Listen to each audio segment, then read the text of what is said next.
Assalamualaikum warahmatullahi wabarakatuh.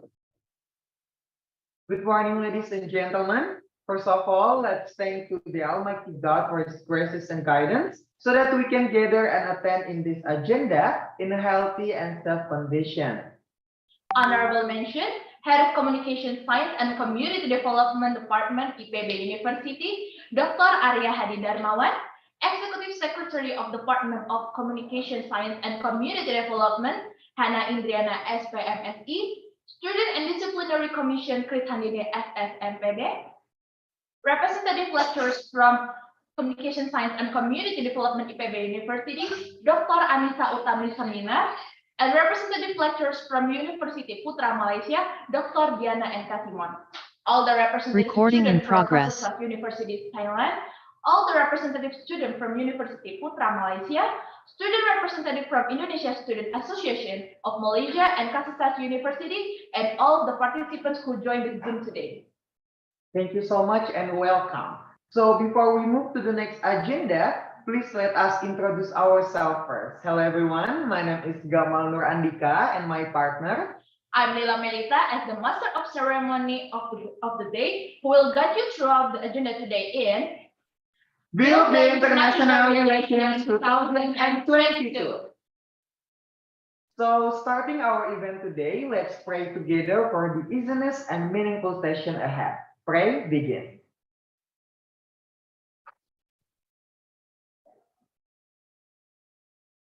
Thank you. Well, next agenda is singing the national anthem of Indonesia, Indonesia Raya.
Okay, ladies and gentlemen, now we would like to invite the Head of Communication Science and Community Development Department, Mr. Arya Hardi Darmawan, to deliver his welcoming speech.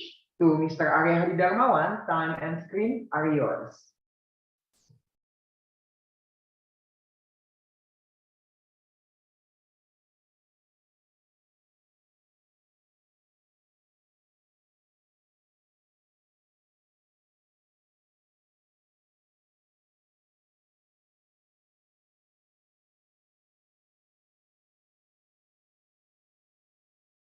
First of all, I would like to warmly welcome to all of the students, lecturers, and all participants to the program of Build the International Relation 2022. I'm very happy to all of you joining this very great program. And first of all, let me express my great appreciation to the Himashiera of IPB University for establishing this program. Ladies and gentlemen, this program is designed to explore beneficial cooperation between three higher education institutions in ASEAN countries, namely Universiti Putra Malaysia, Kasetsart University Thailand, and IPB University in Indonesia. Through this activity, students at the three universities can share information about everything related to academic activities and campus life of each university. The program can also provide information of many opportunities where fruitful collaboration and cooperation can be developed for the benefit of academic development as well as for the future career of the students after having completed their study. We are now in an era where collaboration, synergy, and cooperation are more important than competition.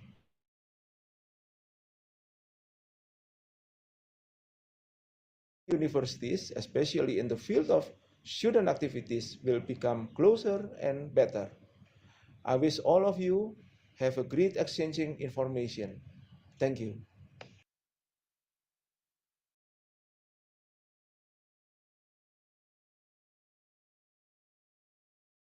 Thank you to Mr. Arya Hadi Darmawan for your warmest welcome. I bet what he has stated could boost our enthusiasm for today's agenda. After this, what is our next agenda, Gamal? So our next agenda is watching the first university's profile video, and the university is Universiti Putra Malaysia. It means that we will take you virtually to Malaysia in such a great morning today. So without any further ado, this is the profile video of Universiti Putra Malaysia. Happy watching, everyone.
Oh, the video is so amazing, right, Kamal? Indeed, Lila. Because of the video, I feel like I really want to go to the Malaysia, especially visiting the University Putra Malaysia and meet all of my friends who have attended our agenda today directly face to face in Malaysia. Yeah, I feel the same way too, Gamal. But let's move on to the next agenda. I'm going to introduce our first keynote speaker from Universiti Putra Malaysia, Dr. Diana N. Kasimon.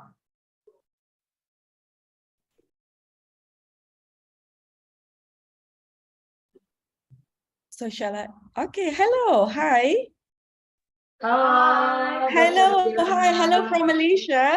So I'm so Hello happy to from see all Malaysia, from Yeah, so I'm so Bogor. happy to see all of you this morning. So should I begin right now or how?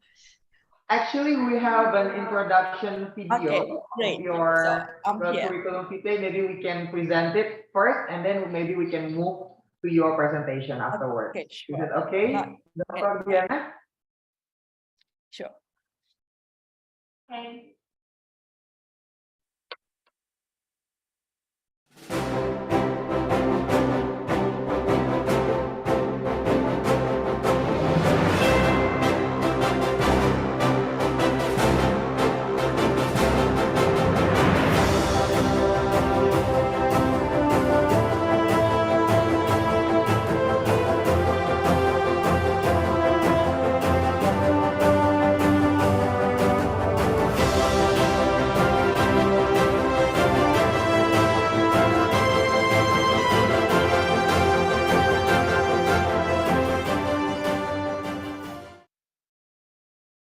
Right. I think I want to greet Dr. Diana once again. Hello, Dr. Diana. Hello, I'm fine. Thank you very much. How about yourself? And excited to have the session with you today. Once again, thank you so much for your opportunities and joining us in this agenda, ya, Dr. Diana, ya. Yes.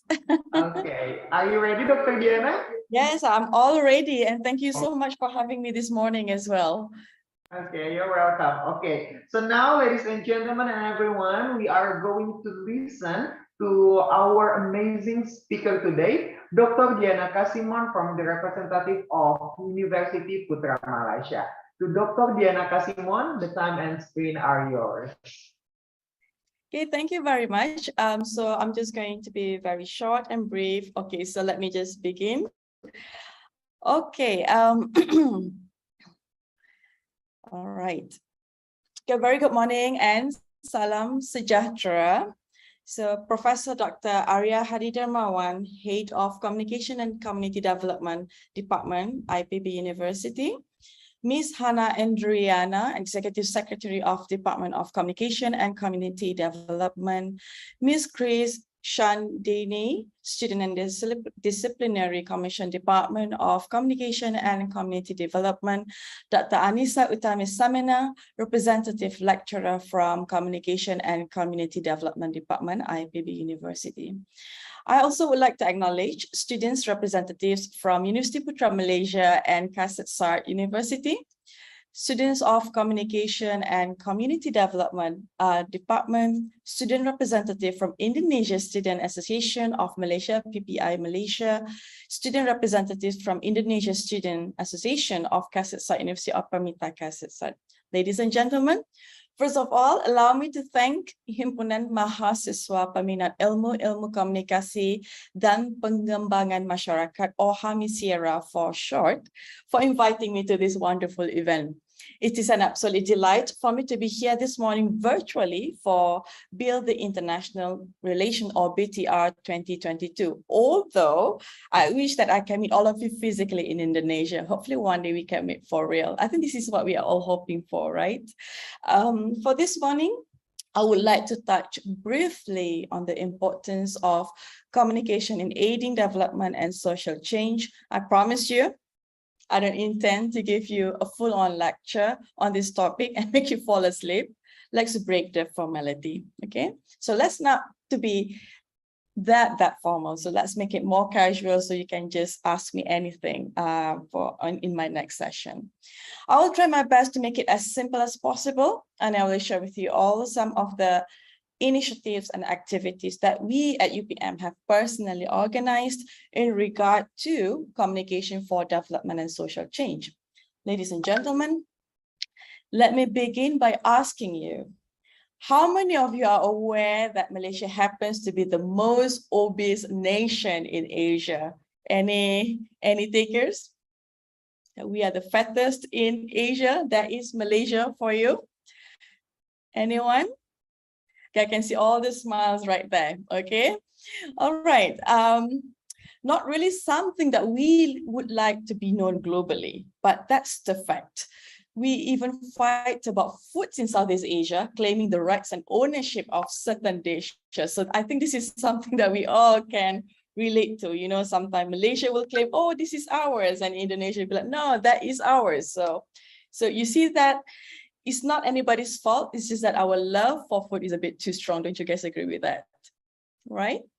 How can we progress as a nation that is full of obese people? Definitely this has an impact on our social and economic development. Having said that, this is where the role of communication comes in. How do we alleviate this problem? What can we do to create awareness regarding this issue? This is just the tip of this iceberg. Creating changes is hard. I think we all can relate to this. You know, sometimes we have problems regarding generation gap. Okay, we also have to deal with culture. We have to deal with beliefs that have been ingrained in the society for so long. We cannot just go and barge in and start talking to our people about changing their diets and putting down our beloved foods, right? It's just not the right thing to do. So how do we do that? How we tackle this? The key is communication. I am a strong believer in creating changes through communication. I will share with you some of the efforts that we have taken previously in a while, okay? Not only that, we have been hearing countless issues concerning the rights of women and children, and also gender inclusiveness. Numerous reports have highlighted the challenges faced by women and children in terms of discrimination, access to health and education, and safety, to name a few. And I think for us as developing nations, you know, Indonesia included, Thailand included, so this is something that we are still struggling until today. In addition, the recent attention on mental health globally has added to these existing problems, which calls for further communication, research and action among academics and practitioners. We believe that the time has come for us to play a role in communicating the importance of these issues to the community. At the moment, we at the Department of Communication and Faculty of Modern Languages and Communication of UPM is working together with UNICEF through the UPM UNICEF C4D program, hoping to address these matters and create a safer and more inclusive ecosystem in our daily lives.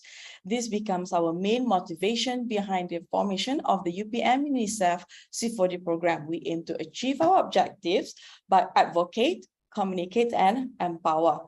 Without further ado, allow me to share a short presentation with all of you, showcasing some of our activities to give some ideas of what we have been up to as of late. Okay, so allow me to share the screen if it's possible. All right, here we go. Okay, so I hope you guys can see this clearly. Okay, so in regard to the topic that had been given by today, by all of you, communication for development and social change. So here we are. So I'm just going to highlight what we at the Department of Communication of UPM under the Faculty of Modern Languages and Communication had done all this while. Okay, so first of all, like what I had just mentioned on the UPM UNICEF C4D program. So we are working closely. So what you are seeing right now under this program is as the result of our partnership with UNICEF since 2017. So for Peninsular Malaysia, So we are the first university that collaborates with UNICEF. Actually, the first university that has this similar collaboration is Universiti Malaysia Sabah. So that is the first in Borneo. So UPM is the first in Peninsular Malaysia, and the second one is under Universiti Kebangsaan Malaysia. All right, so here is our philosophy. We would like to promote sustainable development through communication research, strategies, and collaborations. I hope eventually one day we can do some collaboration even with IPB and also Kasetsart one day, okay? So our mission here is to communicate, advocate awareness, and participate in health-related issue, empower the community to fight against stigma and discrimination. So like I had mentioned at the beginning, it is something that is not easy to do because, you know, we live for so long in certain context, certain culture, very accustomed to certain beliefs. So this is our mission, okay? Our vision here is to become a recognized expert referral in health communication for health development. Okay, not only for mental health, but we do cover a lot of issues, you know, including anything regarding women and children as well. So our motto here is to advocate, communicate, and empower. Okay, so here is how our organizational management chart looks like. So we have our program director here. So that is Dr. Tam Jensen. So I wish he could join us this morning, but unfortunately he can't. And I'm as the deputy director for this center. And then we have our program manager here, and here are all of our what do you call that? Committee members. So actually we do have fellows. Okay, and so here are our key activities. So currently we are doing ongoing research in health communication, specializing in mental health. Actually, it's not mental health altogether nowadays. So we are looking at other things as well, including behavior. So that's the thing. When Anida from Hami Sierra actually approached me for this event, I get very excited because this is what our center aims to be. Not center, actually program. And then this is something that I strongly advocate as well on SBCC, social behavior communication change. So, and then we conduct workshop and training for our stakeholders in terms of social change behavior. So by focusing on communication strategies and methods for social behavior change and mental well-being. So recently we had conducted some pilot study with the primary school children just to see on why, you know, certain behavior or aggressiveness among adolescents. So I hope that is something that you are interested in, okay? All right, so where we operate, so I think this is the question. So sorry guys. So this is our, we call them C4D Rangers, you know, so these are our students. So here, if you look at majority of them are international students. So we have students from Bangladesh, and these are from China. And then of course, this is Malaysian, that is the program manager that you saw just now. So currently we are setting up our operational room. So almost there, we are about 80% there already. So hopefully one day if you get the chance to visit us at UPM, we can take you for a round at this particular operational room, okay? And then so what we've done so far, so apart from jumping, like what you're seeing in this picture. So this is actually our director right here, and here are all our fellows. And I'm just like jumping at the back, you know. So, but we're not just jumping, but you know, definitely we do have we do conduct some trainings and workshops in regard to social change.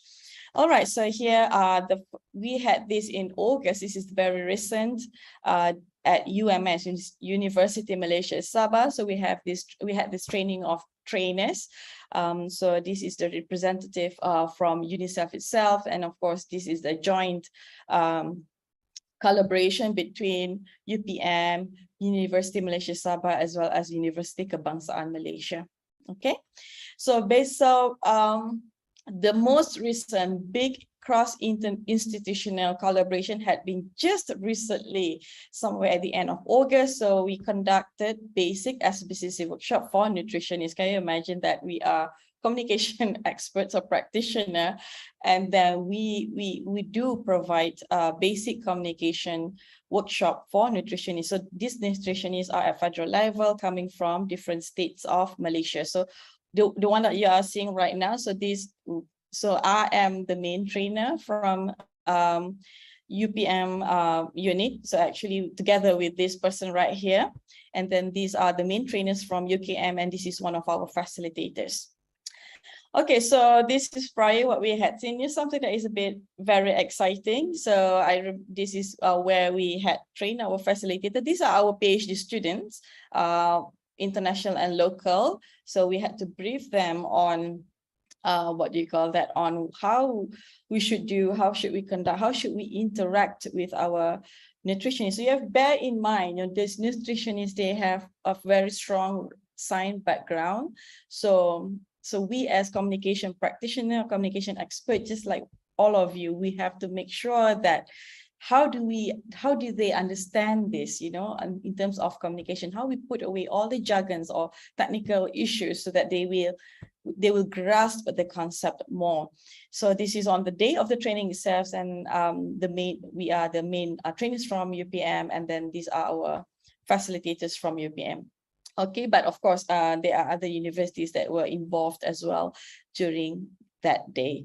So here, so this is quite interesting. So we were talking about, on, how to understand the public. So I think this is something that we are all struggling, in terms of getting the message across, sending the message across. And let's say if the information is not attractive enough, how can that appeal to the public? Remember, whatever that we are seeing usually is the tip of the iceberg, and then the problem that usually we face is actually deeper than that. Okay, so let's just take a look at what we had done here. Yeah, just to give you a bit of an idea about what we had done that day. So mine's active. Hi.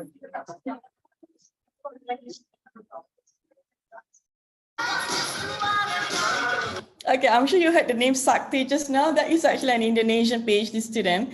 Apparently he's the best student around the campus for Universiti Kebangsaan Malaysia. So we do give opportunities for international students as well to participate in whatever that we do. You need to give exposure. We don't want students just to go home just with a degree certificate, PhD or master, but we also want them to have some learning experience as well. Okay. All right. Oops. Okay, so this is another one, leading by Sakti, just to show. I will let you know what's the purpose of this. Just probably that might give you some idea in the future on how you can create something through social behavior communication. Okay.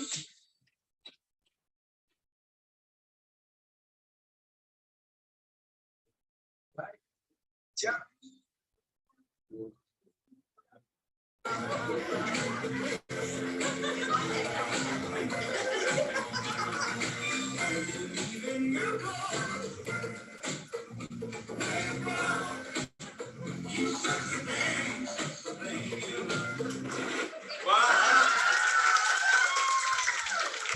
Alright, we do the actual person. Okay, so I'm sure you had seen that. So that apparently what we aim to achieve is on the idea of creating something into habit. So that was the routine that we broke into 30 seconds. So and then we did repeat for 4 times. So just usually at the beginning. So if you think about social behavior change, at the beginning people are a bit reluctant. So in this case, everyone was quite shy to do it. But after you do it for the second round, people gonna get warm up to it, and then you get braver, and then you might just remember the routine itself. So this is how we're trying to apply the concept of social behavior, among, when we communicate that, when we send our message to our audience. So this is what we want to do. Usually changes are hard. Trust me on this. And I'm very, very sure if you try to speak to your parents about certain things, they'll be having a very strong opinion regarding something. And then you'll be like, Dad, this is a different generation. But then again, that's not something easy to do. But if you try to do it a couple of times, that become habit. So this was very nice. And then actually he was the one coming up with the choreography for that day. Okay. All right. Okay, just excuse our bad dance movement, me included. Okay, so apart from this, apart from what we had done through our C4D UNICEF, UPM C4D, UPM UNICEF C4D program, what else that we as the communication lecturers do at UPM. So here, what else we could do in contributing to the betterment of society? So we strongly active. We are very active in participating in a lot of talks, especially in terms of empowering the youth, empowering the woman, particularly in creating behavior change, because you have to remember right now we are living in different worlds altogether. It's just the way it works. It's just not the same as before. So here I'm providing you a very short clip just for a couple of seconds on the day of the rehearsal. So it was a very, very big event that was held in Putra World Trade Center. No, actually now it's called World Trade Center, just WTC, no more Putra. So let's just have a look at this, and then I will explain to you more about this event.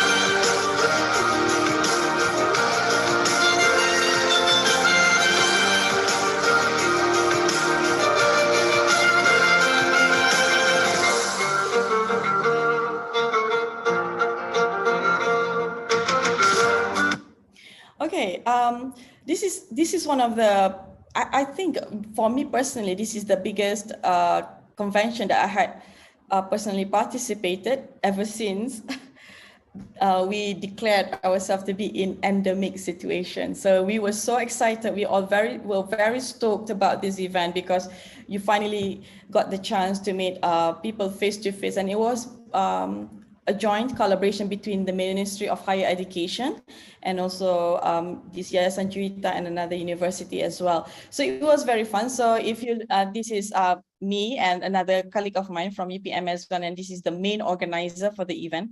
So you might want to call her up, because I can promise you anything that is been organized by this person, it's just amazing. Okay, we're looking actually to look at collaborating and probably to have, summit between connecting Malaysian students and Indonesian students. So that is currently in plan. Hopefully we can rope IPB in as well for our future plan. Actually, we're planning this for next year. Okay.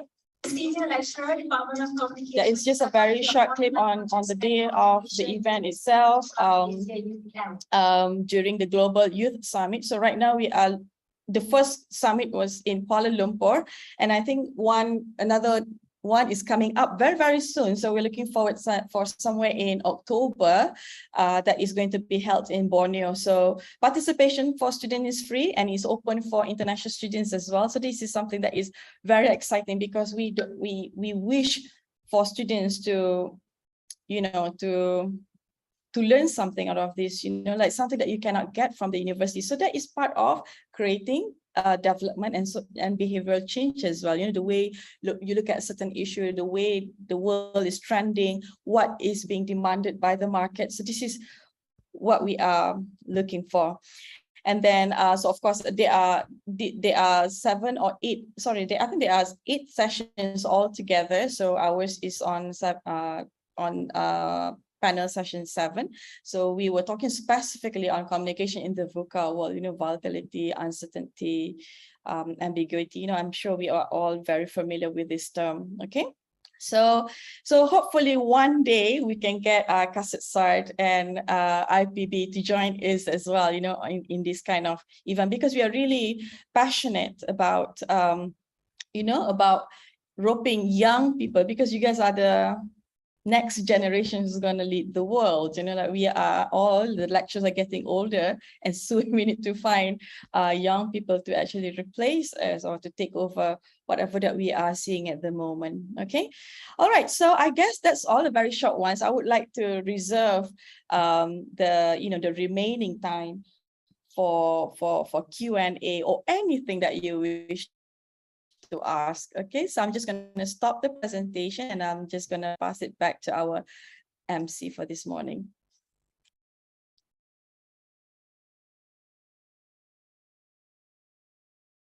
Yep. Okay, that was such an interesting speech, and what Diana has showed to us was amazing, right? And what I can learn from her speech is that we can use power of communication and change behavior by influencing people, whether by their knowledge, their attitude, or their social norms, right? And also that was such an interesting event that what Diana has showed to us, right, Gamal?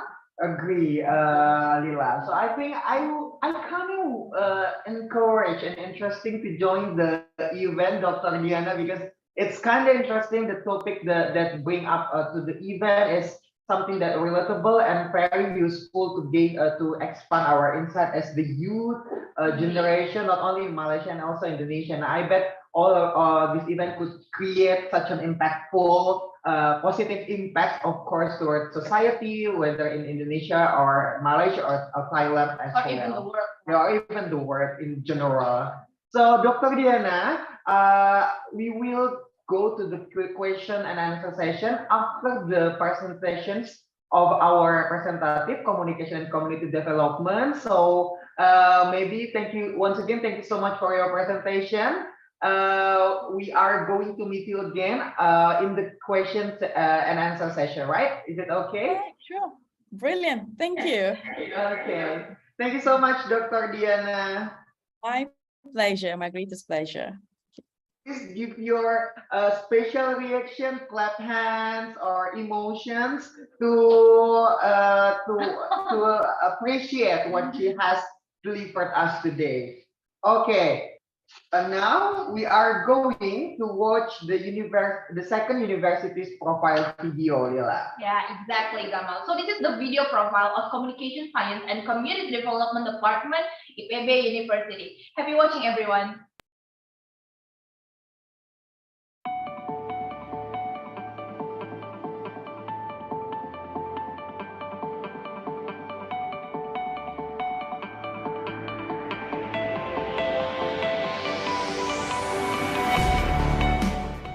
Departemen Sains Komunikasi dan Pengembangan Masyarakat merupakan satu-satunya departemen di Indonesia dan salah satu di antara 3 departemen di Asia Tenggara. Berdiri sejak tahun 2005, hingga saat ini Departemen SKPM telah menjadi satu di antara 5 program studi yang paling diminati di IPB University.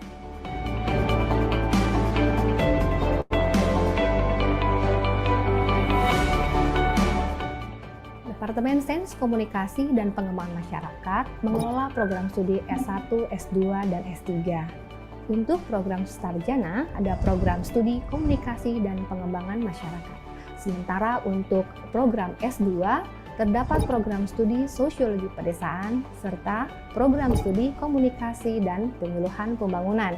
Adapun program S3, ada program studi Sosiologi Pedesaan, serta program studi Komunikasi dan Penyuluhan Pembangunan. Mahasiswa program studi KPM IPB kita desain untuk memiliki 3 karakter. Yang pertama, memiliki tanggung jawab sosial dan sensitivitas yang baik terhadap persoalan-persoalan sosial ekonomi dan ekologi di masyarakat, baik pedesaan maupun perkotaan. Yang kedua, tentu kita desain menjadi mahasiswa yang berkompeten, cerdas, terutama di bidang-bidang ilmu-ilmu sosial yang diajarkan di dalam kurikulum departemen kita. Yang ketiga, mahasiswa KPM harus agile, lincah, fleksibel, resilient, bertanggung jawab, jujur, dan yang terakhir berwawasan kebangsaan negara Indonesia yang kita cintai.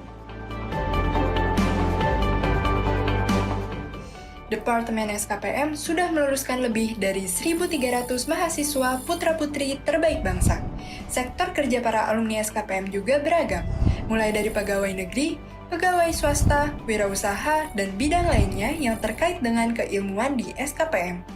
Sebanyak 51 orang tenaga pendidik yang ada di lingkungan SKPM merupakan lulusan dalam dan luar negeri, serta aktif dalam kegiatan Tridharma perguruan tinggi baik level nasional maupun internasional. Selain itu, ditunjang pula oleh 21 tenaga kependidikan yang berkualitas guna memperlancar proses administrasi kegiatan Tridharma perguruan tinggi. Departemen SKPM memiliki infrastruktur dan sarana prasarana penunjang kegiatan belajar mengajar guna membangun iklim belajar yang kondusif. Serta administrasi pelayanan akademik yang dilakukan dengan berbasis sistem informasi akademik.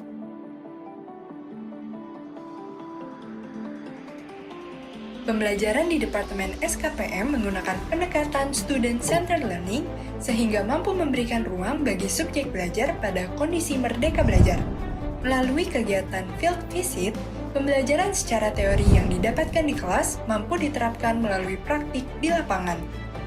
Bertujuan untuk membangun karakter pembelajar yang tangguh dalam menghadapi era disrupsi dan kompleksitas perkembangannya di masa depan. Departemen SKPM juga mengembangkan teknik pembelajaran blended learning terutama dalam menghadapi era revolusi industri 4.0. Akses withdrawal management exclusion sampai alienation right, maka dia disebut Memiliki wadah pengembangan kemahasiswaan yaitu Himpunan Mahasiswa Peminat Ilmu-Ilmu Komunikasi dan Pengembangan Masyarakat atau Himasyera yang merupakan himpunan mahasiswa terbaik di IPB Universiti pada tahun 2020. Oke, hal menarik pertama yaitu ada mega proker Himasyera, itu adalah connection, communication and community development in action yang terdiri dari beberapa rangkaian. Pertama yaitu ada perlombaan yang berskala internasional, lalu ada eksplorasi yang mana tujuannya untuk mengulik keunikan suatu daerah, dan yang terakhir adalah acara puncak. Selain itu, Himasyera juga memiliki BTIR atau Build the International Relation, di mana dalam BTIR ini Himasyera membuka relasi dengan skala internasional dengan universitas di luar Indonesia. Dalam BTIR, kita akan bertukar pikiran mengenai pengetahuan, pengalaman, kebudayaan, dan masih banyak lagi. Universitas yang pernah kita datangi yaitu dari Filipina, Thailand, Singapura, dan juga Malaysia.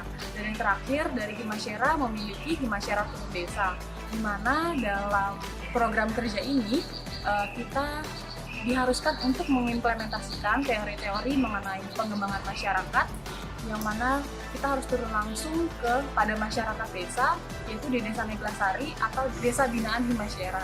Desa binaan ini sudah berjalan kurang lebih selama 3 tahun. Selain kegiatan belajar mengajar dan pengembangan kreativitas mahasiswa, Departemen SKPM juga aktif dalam diseminasi pengetahuan baik pada level nasional maupun internasional. Tidak hanya itu, Departemen SKPM juga aktif dalam menyelenggarakan diskusi dan seminar internasional. Ya, kerjasama internasional yang selama ini dijalankan oleh Departemen SKPM IPB antara lain adalah satu dengan PTH Zurich di Switzerland, kedua dengan Wageningen University and Research di Belanda, yang ketiga dengan Kasetsart University di Bangkok, Thailand, dan yang keempat dengan Passau University di Jerman.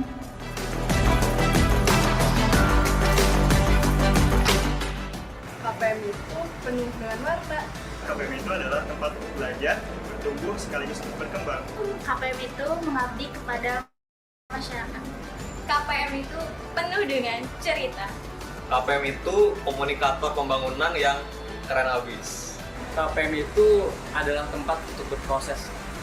KPM itu dekat dengan masyarakat. Mengapa Anda harus masuk prodi KPM IPB?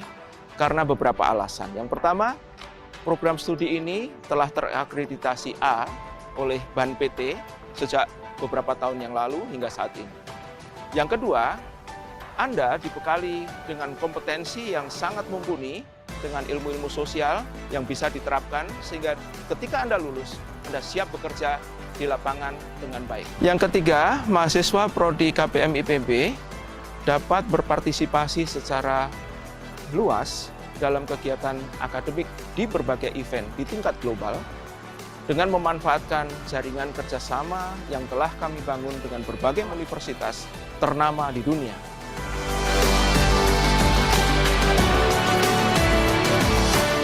Jadi, tunggu apa lagi?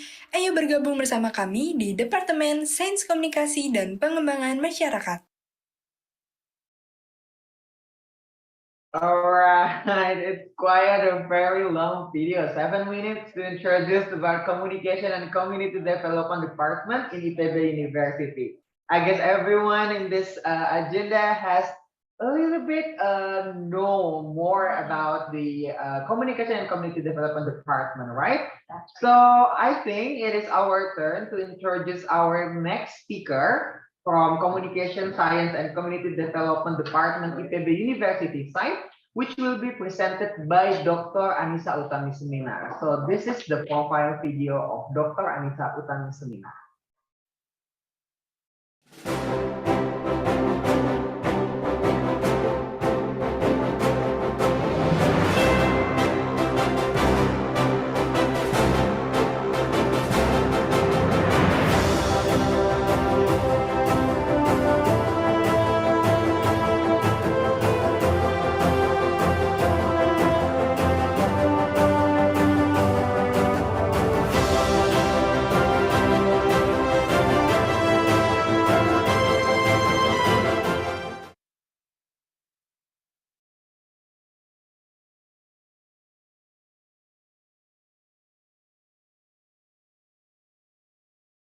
All right, that was the curriculum vitae of our representative lecturer from Communication Science and Community Development, Dr. Anissa Seminar.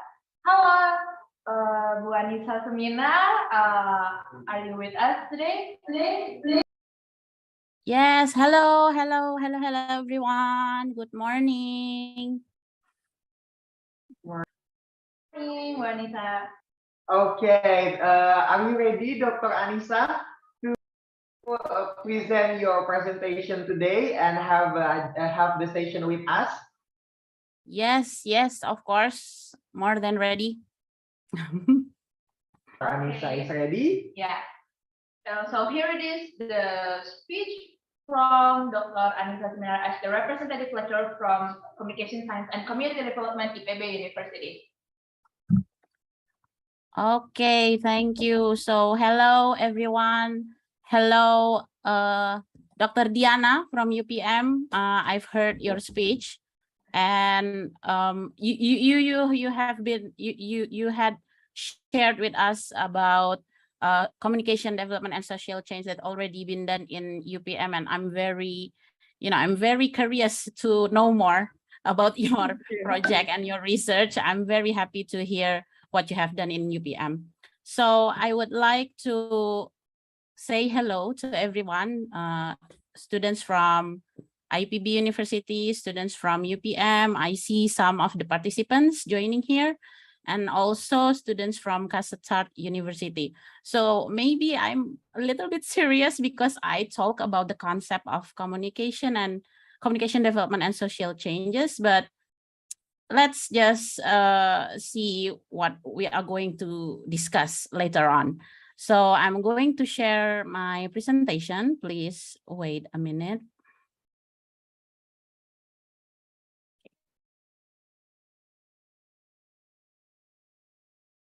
Okay, so the committee told me that, ma'am, you should talk a little about communication for development and social change. Okay, so this is something that we already have a special a dedicated course in Department of Communication and Community Development Science, Communication for Development and Social Change.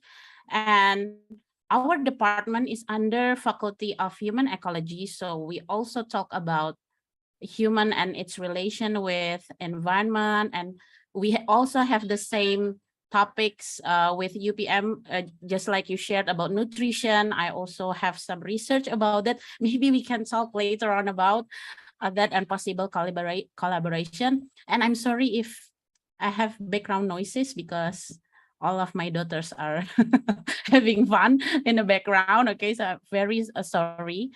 So today, we are going to deep dive what is communication for development and social change, and why do we have to learn this? Why there are concepts like this, not only about communication, but also about development and social change.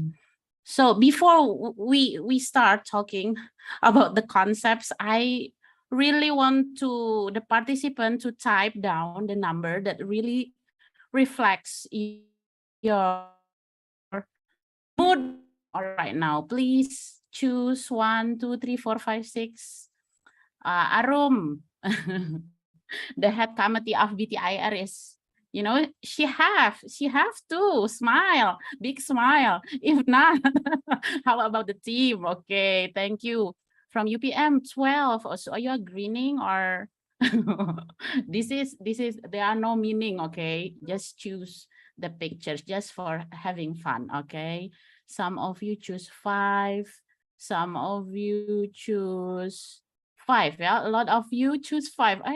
Is this a expression of, you know, sleepy or what? Okay, so thank you everyone who already typed down the number just to put a smile on your face seeing this little hedgehog, you know, the hedgehog and a paper that change his expression. Okay, so we are going to talk about communication for development and social change. So the concepts itself, there are many prominents that already talk about it. They have many research about this concept, and it's spread out from America, Latin America, and then India, Philippines, and also Australia. So there are a lot of prominent that we can learn to. We can read their thoughts to understand more about communication for development and social change. This is 3 books. I don't know whether you already read this or see this book, but this is the, you know, the very guidebook in understanding communication development and social change. The first handbook, the 2014 book, I read it, but the 2019 and 2020, I didn't read all of it because there are a lot of, you know, examples about communication for development and social change. But just knowing that there are books specifically talking about communication for development and social change, I think we have to refer to these handbooks. Okay, so if you want to know more about communication for development and social change, maybe you can start just choosing one of the chapter in this handbook, maybe. I also learned a lot of things like how can we approach communication for development and social change? What kind of theories, what kind of context that we have to understand? So if you want to understand communication for development and social change, we have to dissect these 3 concepts within those concepts. Communication, development, and social change. We are going to try to understand what is the link between these 3 concepts. So first, what is communication?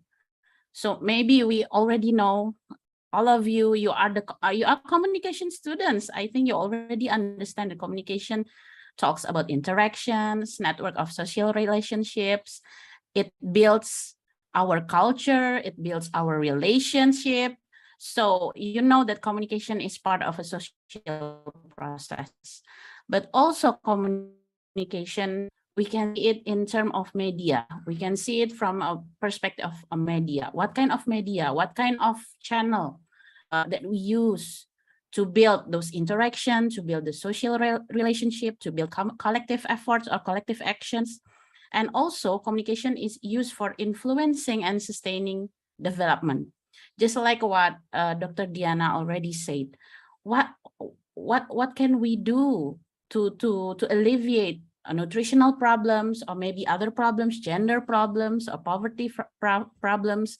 So it is not only chosen for one targeted audience, but also many stakeholders. How to build the integration and coordination between multi-stakeholder communication. I think you already understand the term, but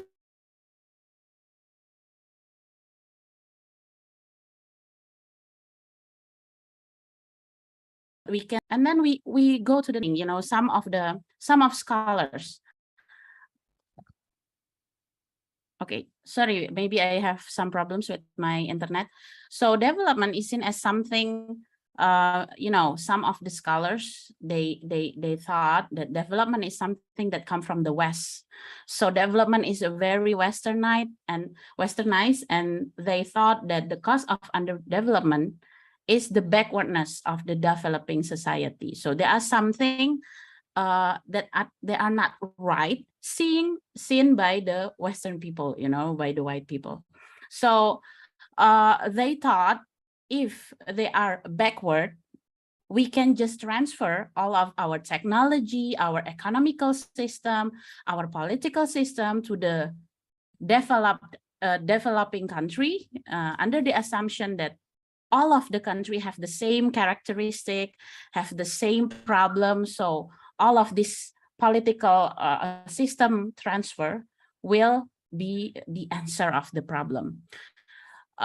So you can see that there is, you know, a notion about development that it is a top-bottom approach, where the developed country is the source of the communication, the source of development, and the underdeveloped is the receiver of the development.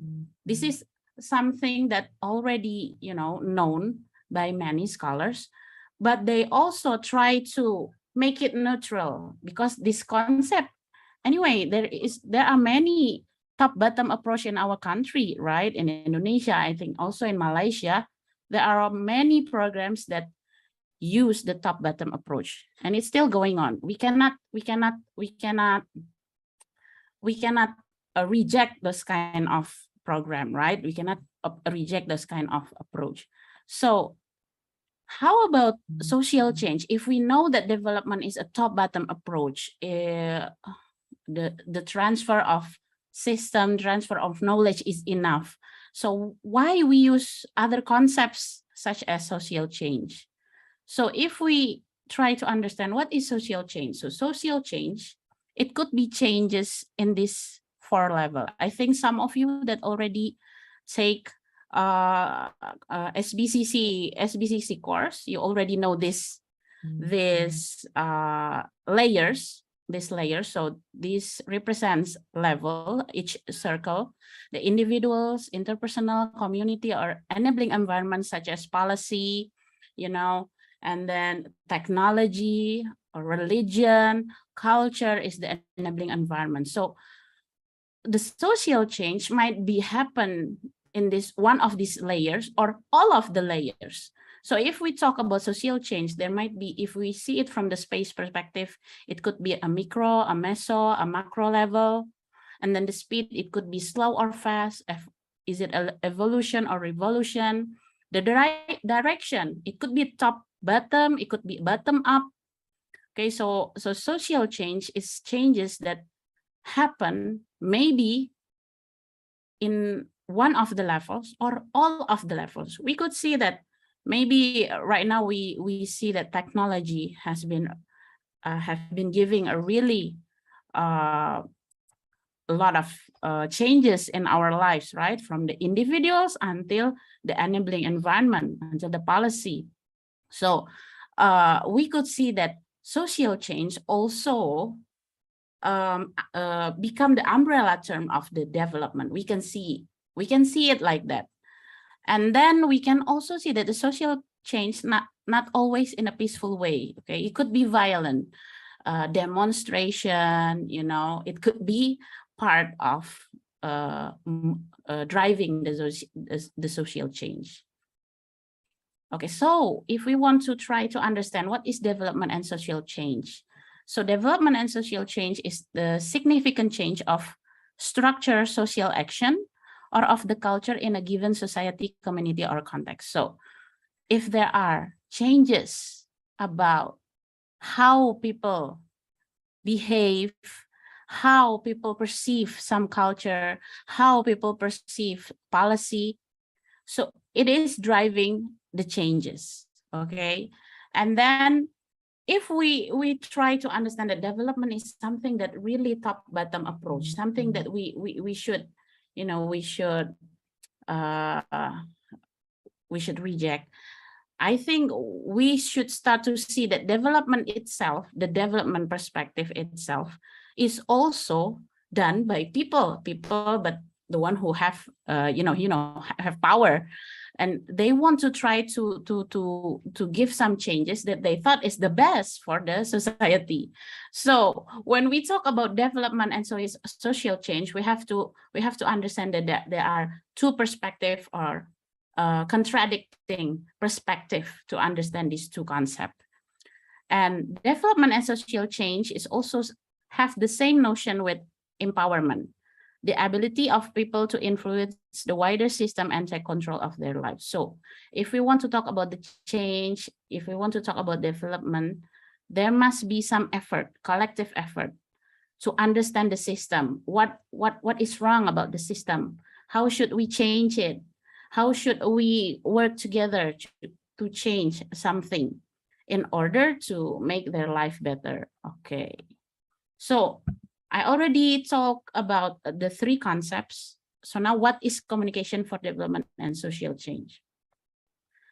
This is something that already been talked by the prominence of communication for development and social change, that communication for development and social change is the nurturing of knowledge. So trying to nurture, to maintain from the people, of course, aim at creating a consensus. And all of this, it can be done from communication. How do we nurture knowledge? How we could change information into knowledge? All of it, communications can contribute to it. And creating a consensus, of course, if you remember the first perspective of communication, what is communication? Is building integration and coordination. So we need to build those consensus to make a collective action. And this collective action is into account the interests, needs, and capacities of all concerned. So who is the people that we are going to choose to being changed, to be more have better life? We have to understand their interests, needs, and capacities. So why do we need to learn this? So maybe we could learn from what Ibu Diana already said about VUCA. So right now the condition in where we live right now, there are a lot of cultural identity that needs to be recognized, that we see that approaches from culture or specific identities that can solve any kind of problem, local-based problems. And we need to recognize this culture or identity and communicate it with, many multi-stakeholders in order to make those cultural identity not go away, not taken away from them, so they can have a better life based on their own culture or identity. And we also need to understand the policy. There are many policy changes, maybe in Indonesia. Some of you already know about oils, about electricity, about alternative energy that the government have already, socialized. We have to understand what kind of policy is the best for us, is the best for all culture, of all identity, of all kind of people. We have to understand the policy. And then there's also ideology or power. We see that many decision makers, sometimes we have to criticize the decision makers, so they know that we have voices. We also have power. The society also have power in order to change the policy.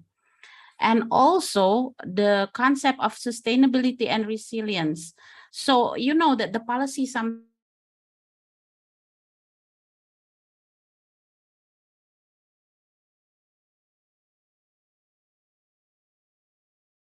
us to have something, or maybe crashing down all of the power that already halved by the local people.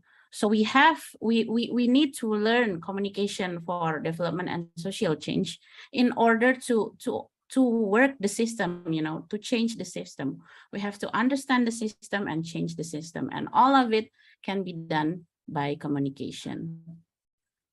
How about in our department? So our department, we have several courses that help us to understand communication for development and social change.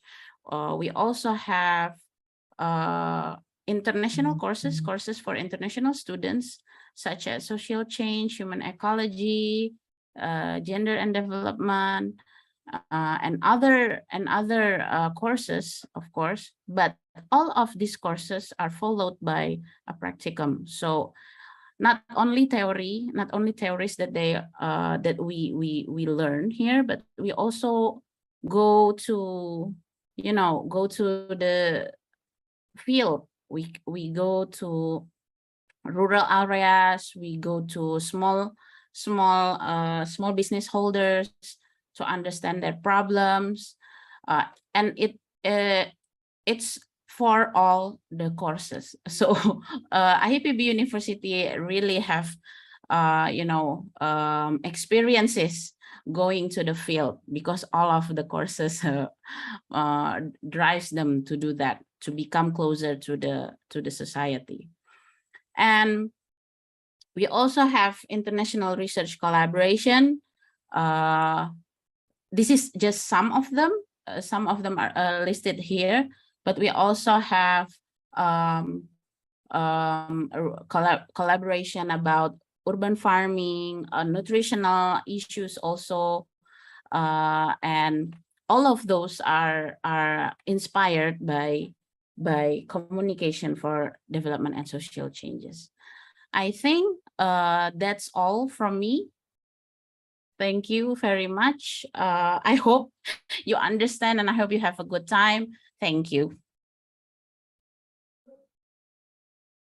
All right, thank you so much, Dr. Anita Utami-Samina, for your presentations. I bet that all of participants could gain a lot of insights from you, especially regarding our topic, communication for social development and social change. And I think I would like to invite Dr. Diana also to be spotlighted. Please, the committee, help us. Okay, we are going to have the question and answer session, Lila. Yeah, after we have listened many matters from the amazing lecturers, right? Okay, and this is the time for all of the participants to discuss. You may ask your questions regarding the topic that our amazing speakers have delivered in their speeches previously. And for those of you guys who want to ask, you guys can click the right hand button feature on your screen, or also you can deliver your question in the chat on your screen, or also you can turn on your microphone. Okay, is there anyone here who want to ask? You can ask to Dr. Diana and Dr. Anissa. Okay, anyone? Any questions? Welcome. Don't be shy. Okay, I think our participants are preparing their questions because the material is so packed. Oh, we have one. Yeah. We have one person. The first person. I actually can't read the name. Oh, okay. Afia. Yes, Afia. You can turn on your microphone, Afia, for asking the question. Oh, okay. Thank you. Okay. First, are my voice audible? Okay. Thank you for the opportunity. I want to ask one question. The question is: have you ever encountered any problems that you may or have experienced in doing this C4D program? And what are the ways or solutions that can be done to overcome the problems? Thank you. Okay, can you please repeat the question again? Because I think there was a bit of a background noise earlier. Can you please repeat that?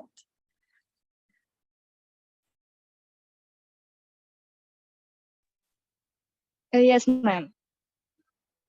Okay, so what was the question again? I'm not sure whether there's a connection issue from my side or the other side, but yeah, could you just please repeat that question again?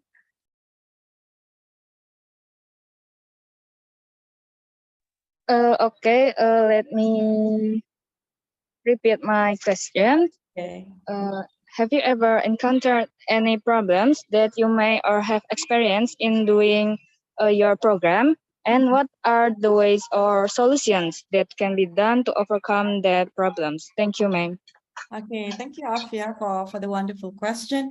And I think, yeah, so I think when we talk about social change, C4Ds, communication for development, that is relatively something that is quite, although it's not new somewhere else, but I think definitely in a lot of developing nations is quite new. And then definitely there are some problems, but how we do this is, for example, we are very specific on who we are targeting. So like from what we had done recently, first of all, we have to make sure that our internal people actually know about SBCC as well. So we're currently looking forward to even train our own staff at UPM, to make sure that they understand what it means. Okay, so but what we had done recently was with the nutritionists, like I had mentioned, I think Dr. Anissa was talking about nutrition, how they have a very hard science background and it's not something easy to do.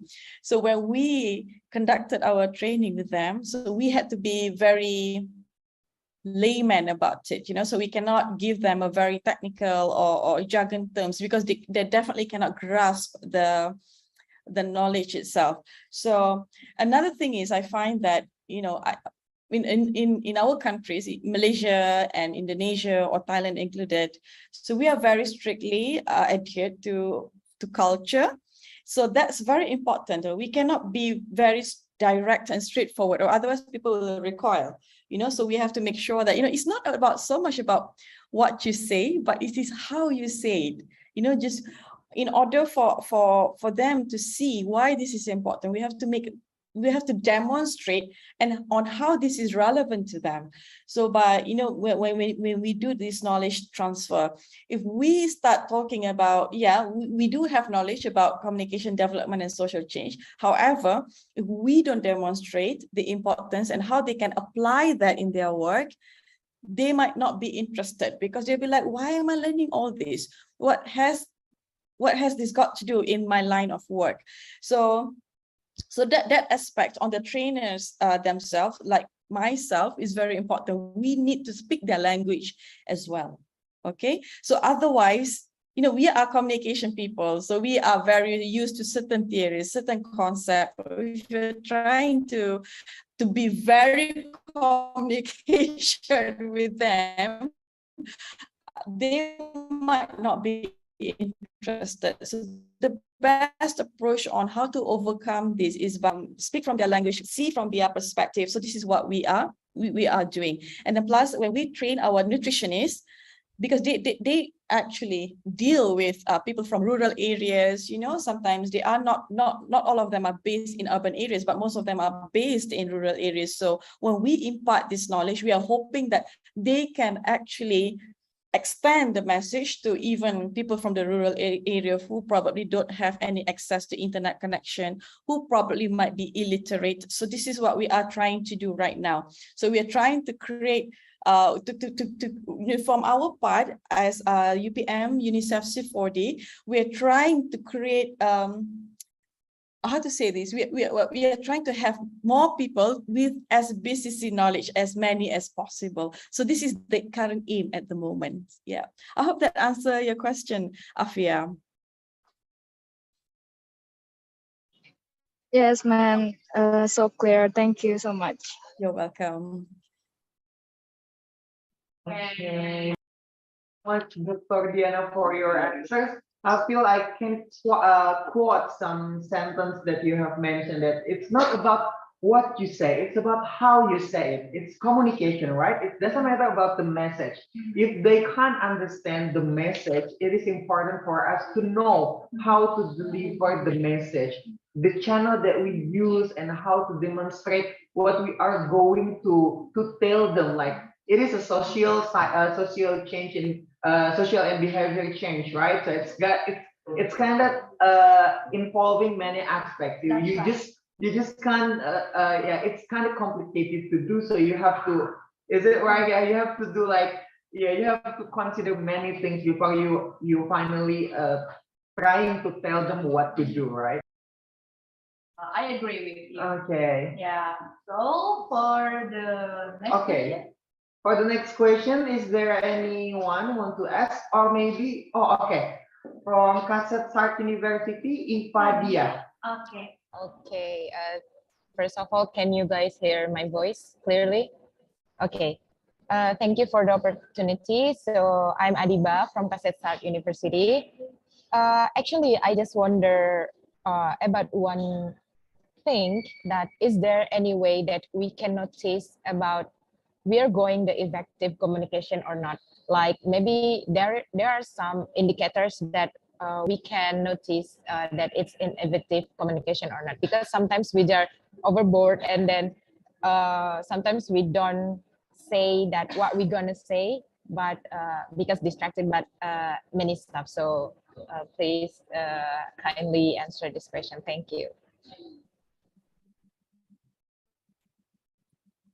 Okay, thank you so much, Ipadia, for your question. I think I will go first to Dr. Anissa Utami to answer your question, and I'm going to give the turn for Dr.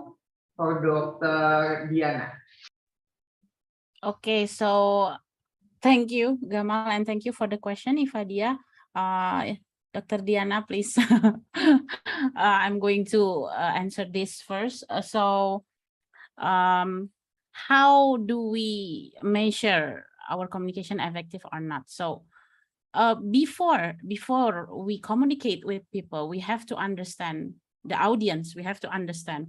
We have to be sensitive. We have to be the listener. We have to listen. What are their concerns? What are their you know, what they already have, what is the, you know, barriers for them. So we have to understand them first, and then if we already understand them, we can design our messages that fit with their needs, fit with their understanding, with their knowledge, something relatable with what they already know. So just for an example, a lecturer, if they don't understand how their students, you know, communicate, what kind of words, vocabulary that are familiar with the students, maybe the lecturers cannot, you know, have an effective communication, because they cannot, you know, build relatable messages with the students. So that's the first step before we try to think about how are we going to communicate with them. And after we design our message that fit with their needs, with the audience needs, we have to evaluate. We have to evaluate after we communicate with them what kind of, you know, perception that they have after we communicate with them. So we have to evaluate. Maybe, of course, if we deal with a massive audience, we need to have surveys and anything, but it's one of the, you know, a communicator, a campaign communicator, or a development communicator. It's part of their job to evaluate, you know, their campaign, their projects. It is already, you know, effective or not. So the most important is understanding the audience first, and how do we design the messages that fit with their perceptions. I think that will be, you know, that will be one of the examples. And maybe if I have one of the examples that we already have before our research, we try to speak to, you know, there's a rural area in Indonesia called NTT, East Nusa Tenggara. there are very, a lot of NGOs came there because there are a lot of nutritional problems. So there are a lot of projects about nutritional problem. And once in the Department of Agriculture, the Ministry of Agriculture, trying to tell the students, the students, girls, to eat what do you call ati ayam? What do you call ati ayam? Oh, suddenly I forgot. For this one food that could that could reduce anemia. It could reduce anemia.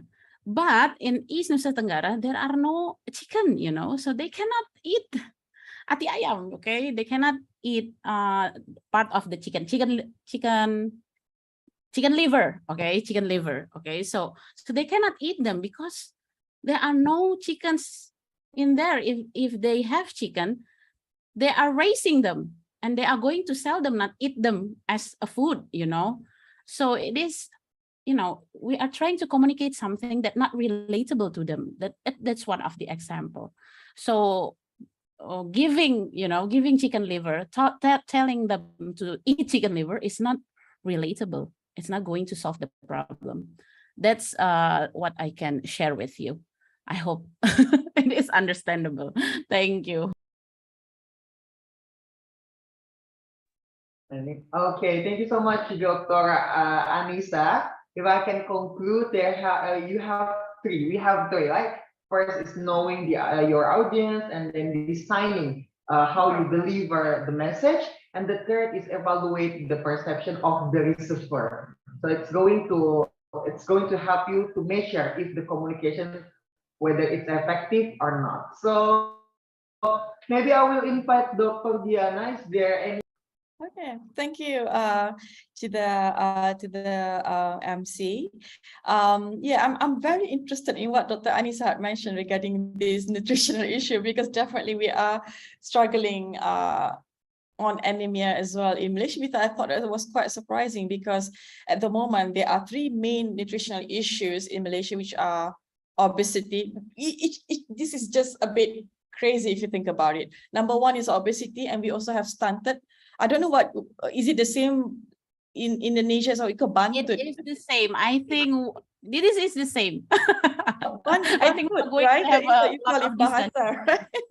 Stunted, yeah, and then anemia. These three main issues, nutritional issues, and you'll be surprised to find out the stunted or masalah bantut exists a lot in urban areas in Malaysia. Like you'll be thinking that might exist in remote areas where probably people always have this idea about people probably are poor and things like that. But unfortunately, in Malaysia, it exists a lot in urban areas where a lot of working moms and dad, so that's the reason why children sometimes they might be undernutrition. So in speaking of on how to measure the effectiveness of communication, so it definitely is a combined effort, between practitioner, between academics, and also media.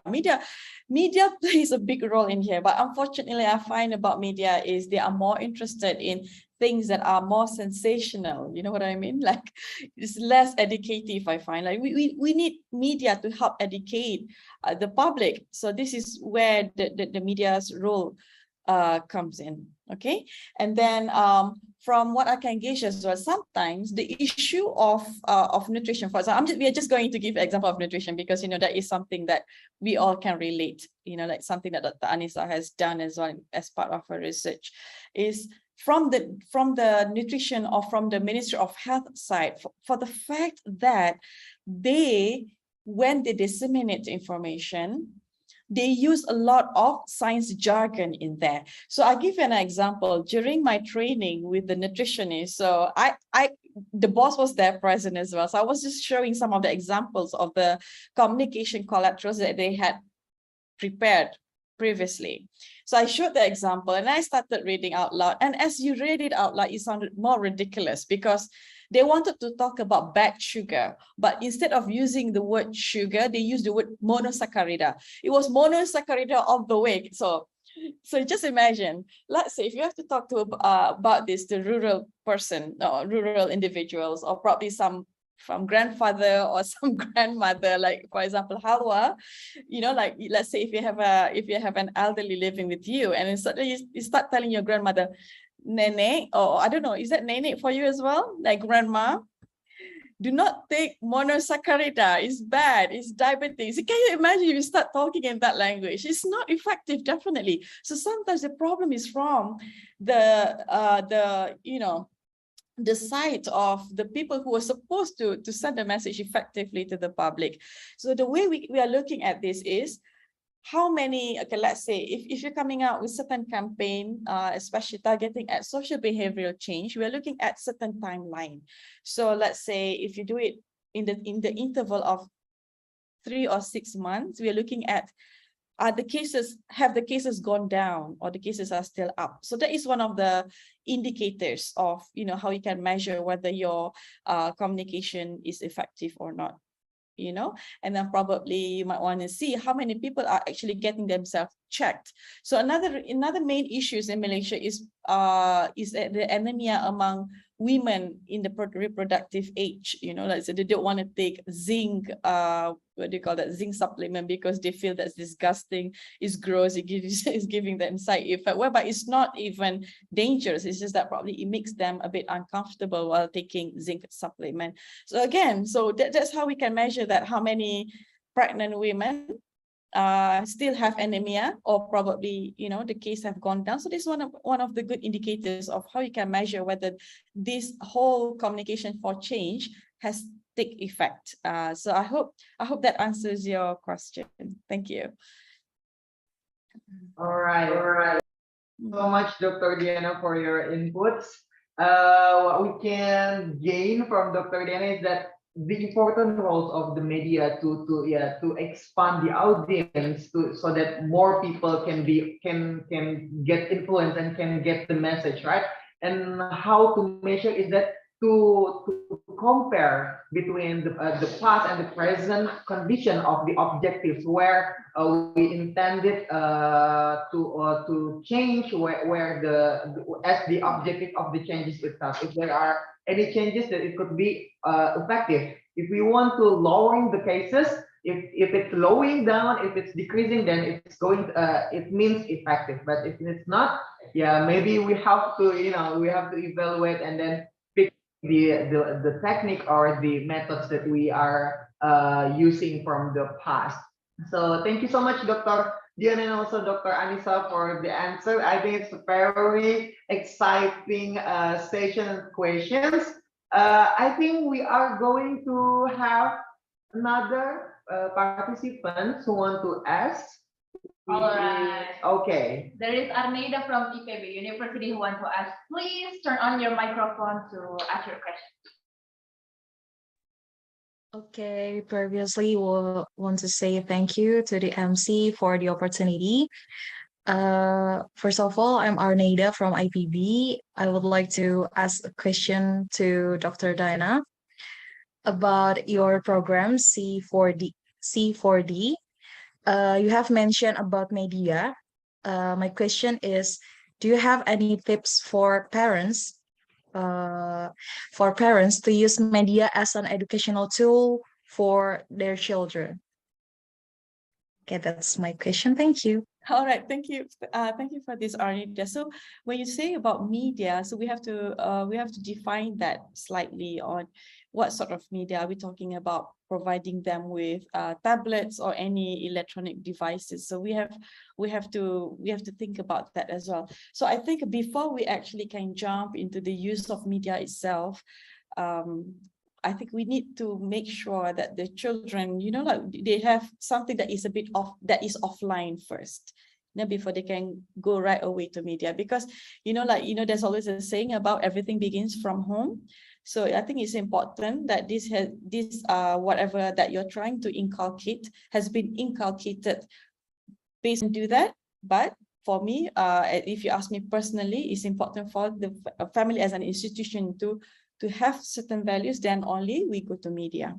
It doesn't matter what sort of media, whether you're going to let the children be exposed to YouTube videos regarding certain topics, certain issues that you want them to be exposed to. And then I think that is one of the ways of doing it. I think educational videos are important, so the problem right now is, I don't blame parents, because parents are working, and sometimes if you go to restaurants, we see often people with putting the tablets on the dining table, to make sure that the children behave. So I know I at first, last time I used to think about, why this behavior, but then we just realized that, now, especially living in developing nations, we have more demands in terms of working, as opposed to living in New Zealand, for example. So hence a lot of children are being exposed to media. So that's why I'm like, if you look at the exposure and media and exposure as from the values as a family institution, so you get more of media. So we need to find balance, check and balance in this aspect. So I think first we should expose the kids to the values as a family institution, then only we go to media. Okay, Arnita, does that answer your question? Yeah, so you mean like we have to go to the family first before the media, and it has to be a balance between media and family, right? Yes, and also I think education also plays a big role. It's just that I think there are certain things that I would like to do under my C4D program as well. For example, in the idea of sexual education, which is still very much taboo around, around Asian countries. So that is something that I personally struggling as well here, to talk about it, because we want children especially to be exposed to the right information. And then what's important is parents have to educate the children about, the risk of, it's not the risk, but, just to give them proper education regarding sex, for example. But often I've been having conversations with certain colleagues or certain friends, and the moment they hear the word sex, they jump immediately. So I'm like, okay, so probably this is still very much still taboo. But then imagine if the kids start getting information from their peers, from the media, so that is not something that we all want. We want them to get the right information. So a lot of times probably another thing, I'm not sure whether you are aware with this or not. Now we have the problem of sexual grooming as well, or sometimes kids might get molested in school. Now it's not only about the girls, but boys get that as well, sexually molested. So, and then another thing is, okay, what I'm trying to get to as well is we need to normalize not to be shameful about mentioning the human anatomy. If the word is vagina, just mention vagina. If the word is penis, just mention penis. You do not try to give like a different way or different words or vocabulary to describe this human anatomy, because this is the problem. Let's say if you go to the police station and then suddenly you make a report, and then the kid says something about, oh, the guy just touched my bird, for example, just to, this is the problem, is sometimes you cannot use it to fight in court, because in the police report, they will say, no, it's not even any human anatomy, but, she's talking about animal. So that can be argued in court. So this is something that this is part of social behavior change, like Dr. Ani. So I think it's a very big struggle for us to do this. But but we're trying to get there slowly. Even this is something that I'm planning to have this training about. How to get more awareness among parents on normalizing, on the mentioning of the human anatomy, as well as to give more exposure on how you can communicate certain issues that are considered taboo in the society in the near future as well. That is part of my plan. Thank you. Thank you for your answer, Dr. Diana. Thank you, Dr. Diana, for answering the question from Arneida. And Arneida, is there any words you want to express? Yes. Is it clear? All clear? Yeah, I think the explanation from Dr. Diana has answered your questions, right? Thank you. Yes, that's enough. Arnida. Okay, actually, I have a personal question for Dr. Diana. I'm kind of curious, Dr. Diana, is you have a program C4D. Is that the number four only refers to community for development, or is that like is the four refers to the CCCCD, or like what? Or is just like the four that you want to refers to the four it is? Okay, thank you for the question. MC, this is a very interesting question because initially I think we were all being exposed to this term of C4D a lot, but now under this whole UN and UNICEF initiative, we are trying to call it in different name, SBCC, Social Behavior Communication Change. So this is how we are positioning our program right now. It's just that the name is UPM UNICEF C4D, but essentially we are positioning ourselves as SBCC training provider. So because we want more people to get exposed with SBCC, and why this is important, because and I'm glad, you know, like when I see this whole communication environment, students, even UPM, Kasetsart or IPB, I'm very sure initially now we're talking about progress and also SBCC. How many of you, I think Dr. Anissa probably can attest to this, you know, like I still remember, you know, when I was younger, and then, you know, how, in fact, it's still happening today among Asian countries, like, you know, how parents always look up to if you take medicine, if you take engineering, how you read law, and often communication studies had been looked down. They feel that it is for people who don't do well in school. I don't know whether you are still experiencing this. You know, so but now the way I see it has changed. Like, you know, communication people are very much celebrated, and in fact it's one of the most, or one of the highly demanded profession in the world, because anything you do, doesn't matter whether you're an engineering firm, you're with the government, communication is needed. You know, you cannot function as organization without communication.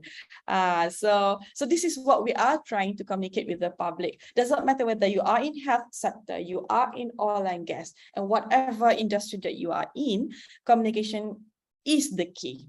Okay, so particularly if you're looking at you know, the progress of socio-economic development, so we need more communications, particularly on SBCC. Okay. All right, thank you so much, Dr. Diana. That's very interesting answer, because yeah, I think that communication is like something inevitable for human as part of the society, right? So we have to celebrate as a communication student. Yeah, that's right. Yeah. Okay, I think next question is from the last. This is going to be our last question, Dr. Diana and Anissa. So we will invite Hana Hafiza from IPB to deliver your. Okay. First of all, thank you so much for the interesting material that Miss Diana and Miss Anissa have present. And I would like to ask, what the simplest thing or daily activity can we do each day to improve our skill in communication and can expand our connection in national scale or even international, besides joining this kind of annual program? Thank you. Okay, Hannah, thank you for the question. So first of all, I will let Dr. Anissa for answering the question first, and then Dr. Diana will answer second. So please, Dr. Anissa. Okay, thank you. That's a hard question, I think, because it relates to our daily activities. But I think the most important thing when we would like to, you know, improve our communication skill, whether at national level or international level, is looking at our heart, what kind of value that we have. If we are, you know, if you heard what I already told in my speech, that we really have to understand people, you know, we really have to listen to the people, what do they need, what are their problems. So it has to be start from your heart. Do you want to listen to people? Do you want to understand? Do you want to empathize with other people? I think that's the most important thing, becoming a communicator for not only, you know, not only for mass communication, but also how do we change people behavior? I think it's the most important thing, to be a listener, to be have more empathy with people. And how do you try to do it in your daily activities? Just like talking with your friends. Do you listen to them when they have problems? Do you try to understand what they feel? You know, if you are having, you know, miscommunication, do you solve that or do you run from it? Okay, so maybe those little things that makes you more understand about how to communicate with people, maybe especially people from different cultures, different perspectives. Maybe I think that's the most important. Try to understand that communicating is not about talking, but also know when to stop talking.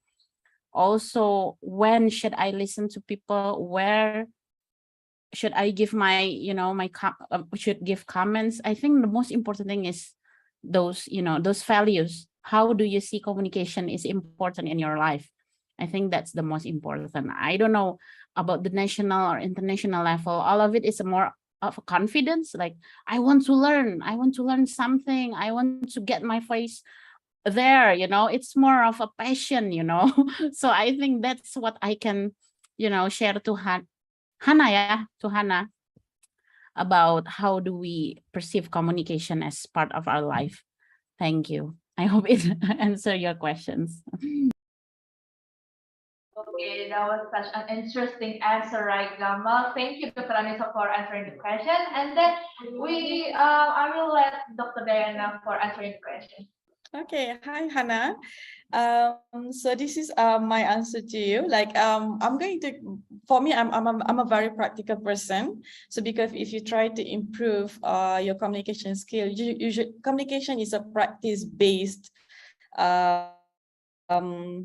you know, field. So it takes practice. You know, nobody was just born and suddenly become a good speaker. So I'm just going to tell you, I'm gonna share with you as the capacity of being a public speaker. You know, all this while, you know, like I can guarantee you, I think Dr. Anissa probably agree with this as well. You know, like I can guarantee you every semester, even though we see the new students, new faces, we still get that nervousness because, you know, because we don't know what to expect from these new faces. We don't know what to expect from the audience.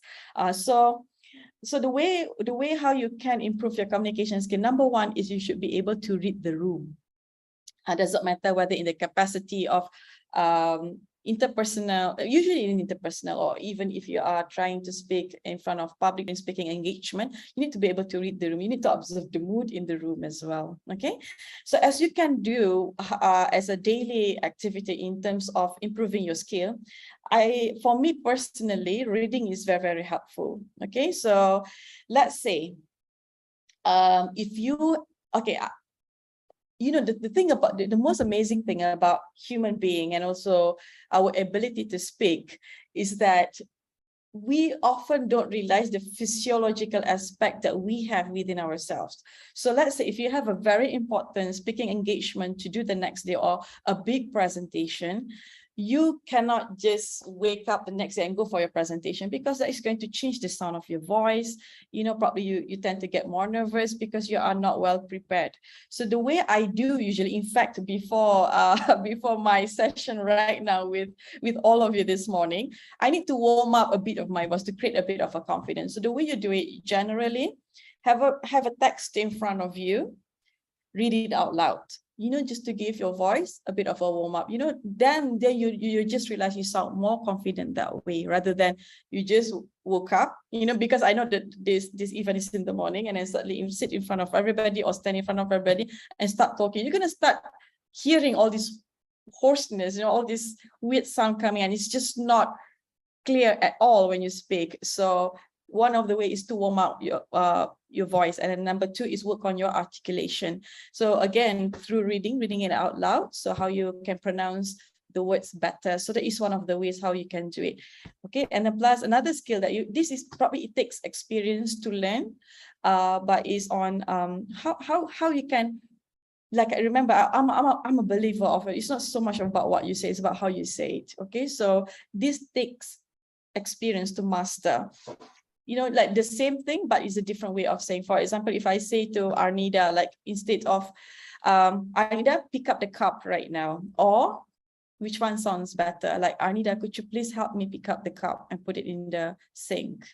So of course, the latter sounds better. So communication finesse, politeness is very important as well in terms of, you know, becoming a good communicator. So I hope that helps in terms of, you know, practical aspect on how to help in terms of increasing or improving your communication skill. Thank you. Okay, thank you very much for Dr. Diana for the answer. So what I can learn from both of the lectures and from the answer is that what we can communicate is important to learn it from our heart to what we can deliver to audience is also important to know what they want to hear and understand their value. And also about communication is not also about and it's important to how can we deliver the words and understand it. It's about the practical. That's true. I think all clear ya, Hana ya. I think we have answered sessions. Once again, I would like to thank you us during the question and answer session. I'm sorry. We also tremendously would like to express our gratitude for the speakers who has presented us about communications for development and social change. It was such an insightful yet very exciting session. Hopefully we could implement what we have gained and what we have informed today by our amazing speakers in our daily activities to create an impact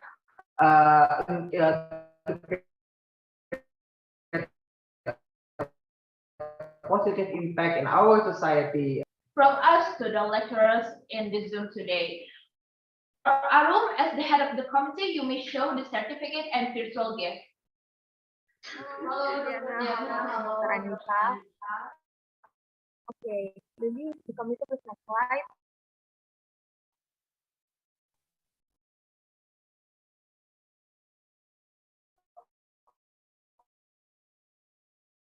Dia educator tengah ini speaker invitation.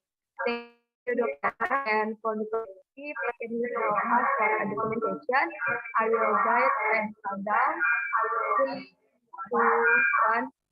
Okay, thank you. And the next slide. Here also a virtual gift for Dr. Diana. Please, okay, thank you, Dr. Diana. Maybe we can do a more document. Just 3, 2, 1. Thank you. Thank you. Okay, next slide. Here also a certificate is dedicated to Dr. Anissa Utaminar for being generous invitation. Thank you, Dr. Anissa. And please the committee help us for our documentation. I will get 3, 2, 1.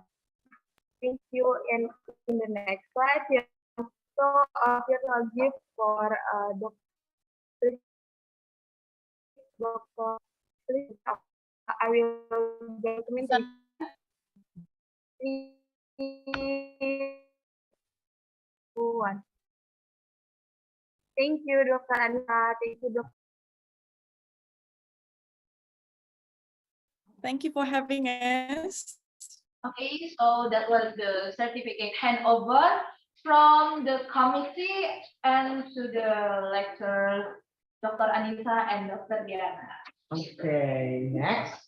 We will take a photo together to capture our precious moment. For those of you who haven't turned your camera on, please turn your camera for this. It will help the charts and doors.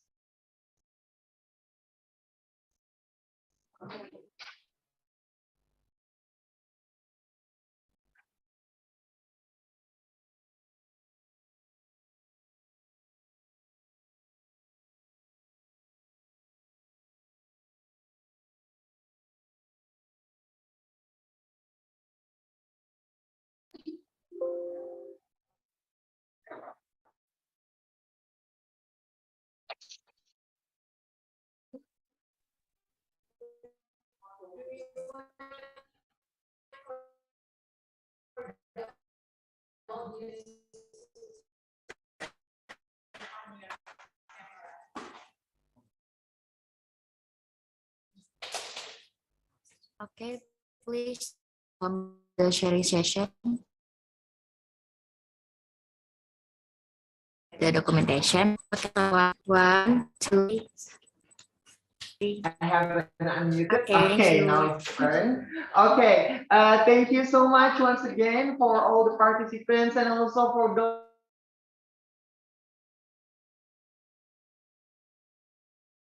Dr. Diana and Dr. Anissa Utamisumi, amazing presentation and materials. I do bet that we are going to, we have so much insight and get enough knowledge to be a good communicator in the future as a communication or as a student in general, as a communication student, I mean. Yeah, that's right, Gamal. And before we end the first session of Builder International Relations 2022, we will watch an amazing performance video.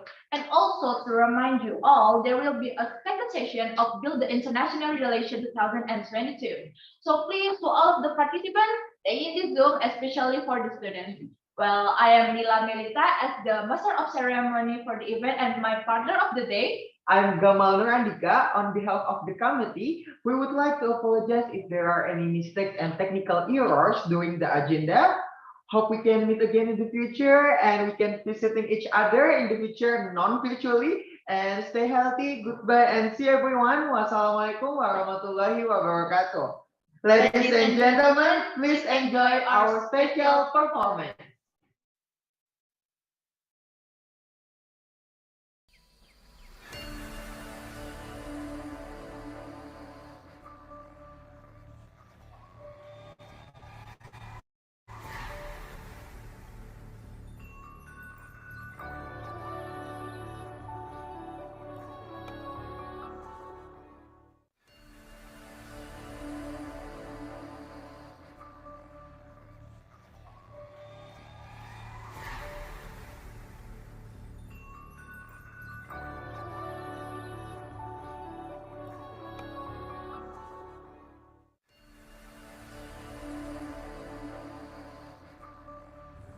Indonesia is the most beautiful land in the universe, the land where we were born, the nation where we grow up. So many colors that live together in peace, with a million timeless treasures, with an abundance of natural wealth. Indonesia is not just wonderful, Indonesia is a wonderland. Kota baru gunungnya Bamega, Bamega umbak manapun di Salakara, umbak manapun di Salakara. Batamu lawanlah Adinda, Adinda iman di dadara samaya, iman di dadara samaya. Sayang sifat tokaan mateko teko korokan sayang sifat tokaan mateko teko korokan sayang sajojo eu mana kami sebab pada sama keke sama keke solera anak yang manis janganlah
Assalamualaikum warahmatullahi wabarakatuh.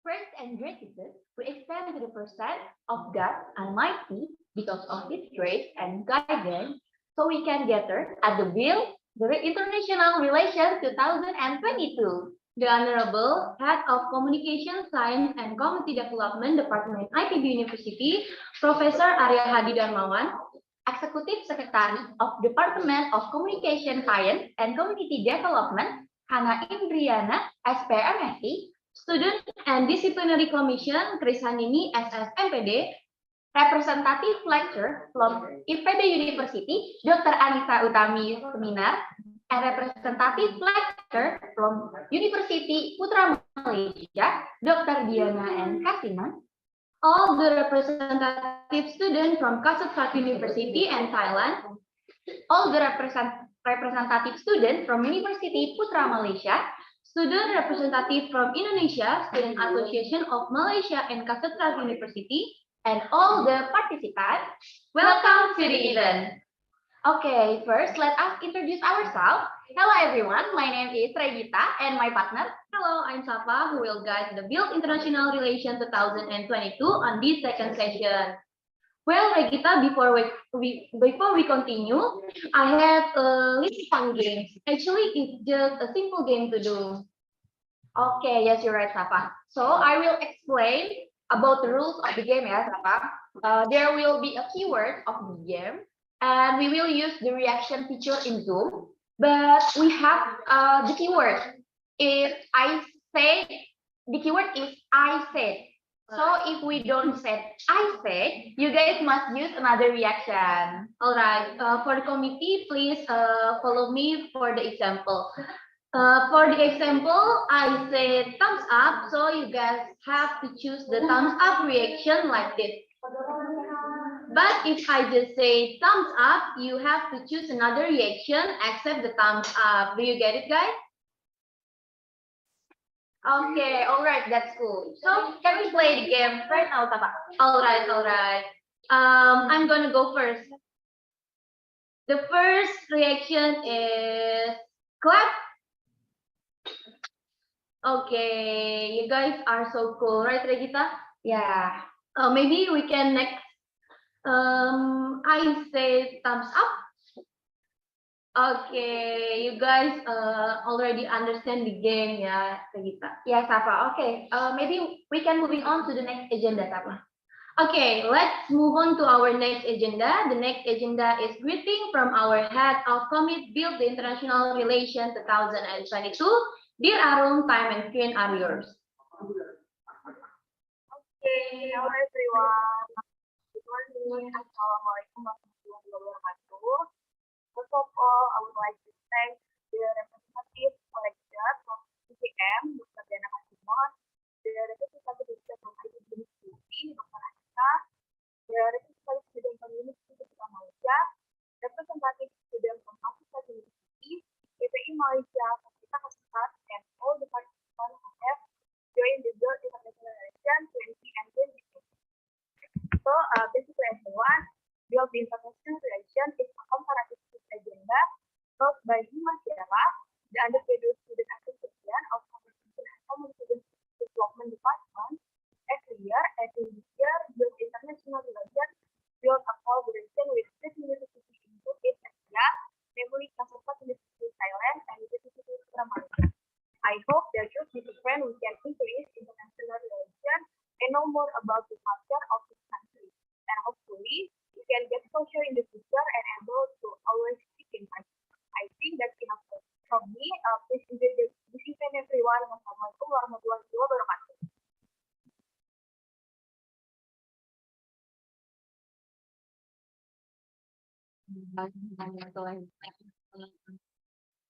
Thank you, Arun, for the greeting. Also, thank you, Arun, for leading this such a great event, ya, Regita. Yes, sir. Okay, moving on to the next agenda, there will be a greeting from President Director of Student Association of Communication and Community Development, Dear Muhammad Ramadan. Time and screen are yours. Okay, Bismillahirrahmanirrahim. Assalamualaikum warahmatullahi wabarakatuh. Good morning, everyone. First of all, let's pray and thanks to our God, Allah Subhanahu wa Taala, who has given us and blessing us until we can achieve this event.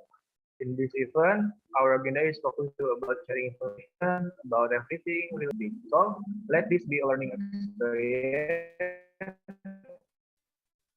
I encourage you to be active during this event. That's all. Thank you for your attention.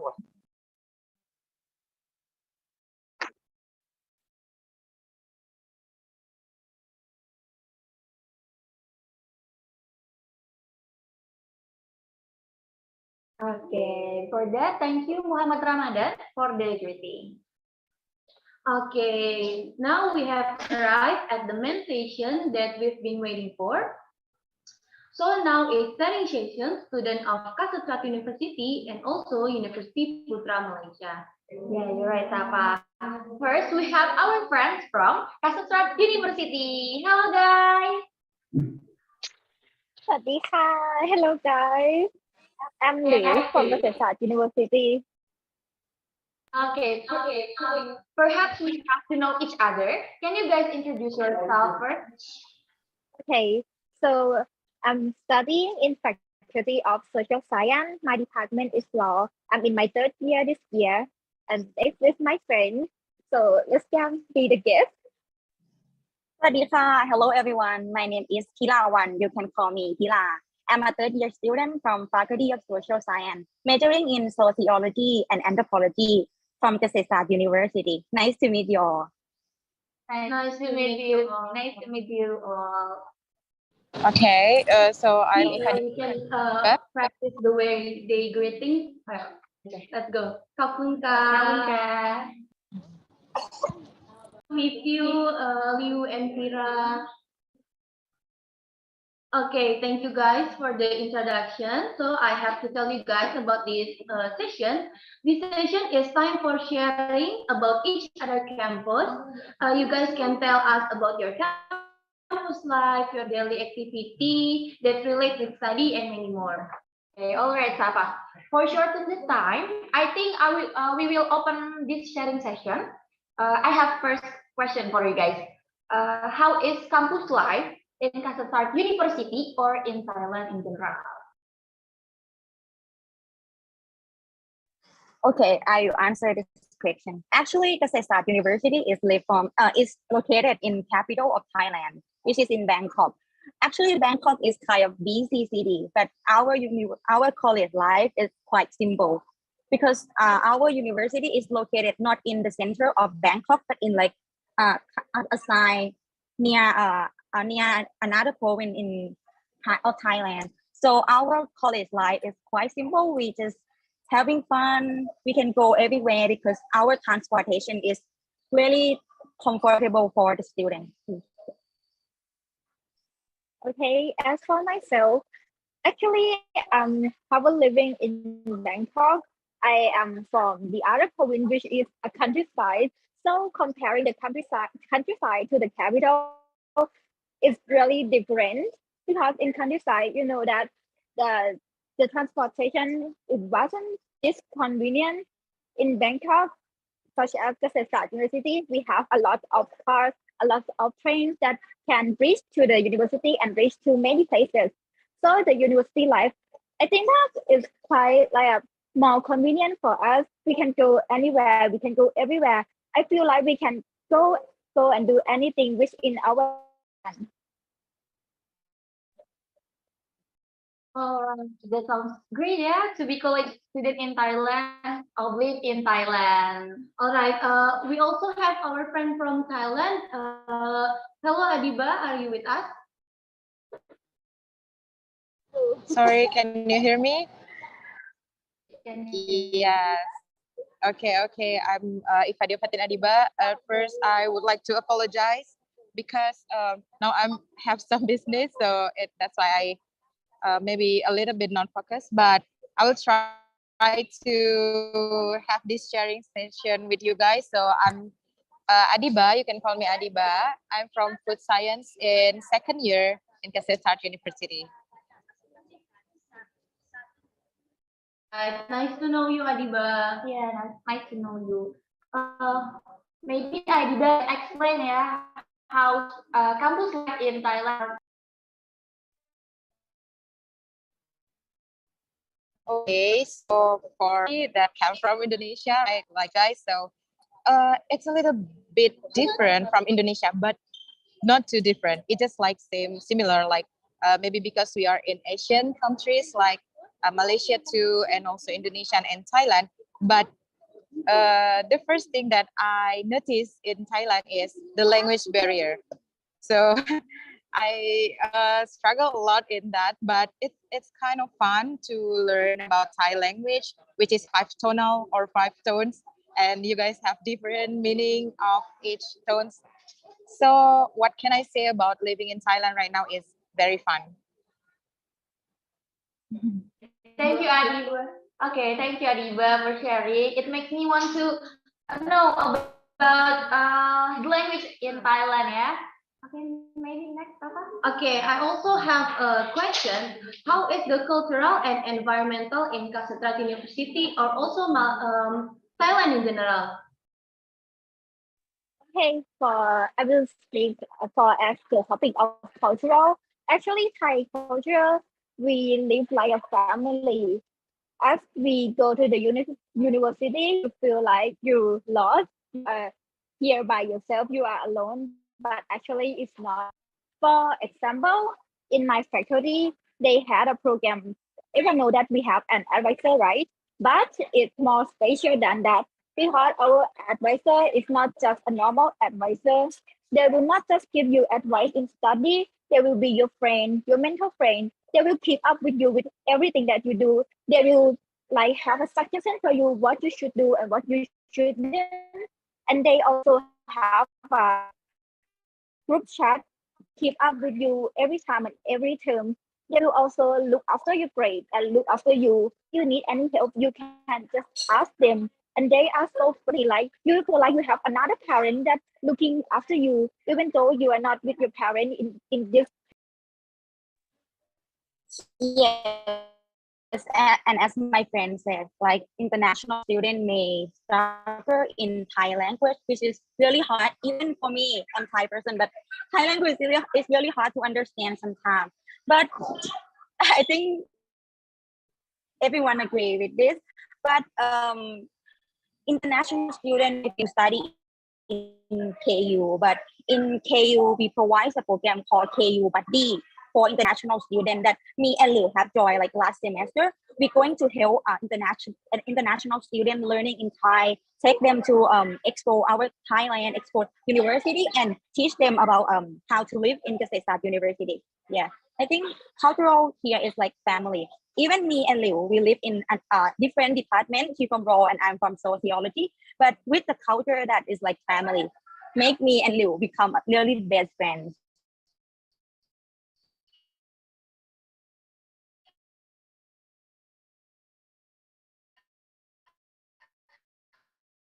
And as you guys know that Thailand has like more different. Pira for the answer. I want to go so bad to Thailand. Have you ever been to Thailand, Rita? No, I know. All right. But I want yeah. to go to Thailand too. I want to. I hope we all have a chance to go to Thailand soon, so we can meet you guys. Yeah, soon, yeah, Rara. I hope that. Okay. It's so interesting. Next to the next question. Okay. I also wondering about is how is the teaching and learning process in Kasetsart University or in Thailand in general? For example, in Indonesia, we implement the freedom learning that we can join course from other department in IPB University, from other universities in Indonesia or student exchange. Even we can join summer course and international conference and many more. Do you may explain about teaching and learning process in there?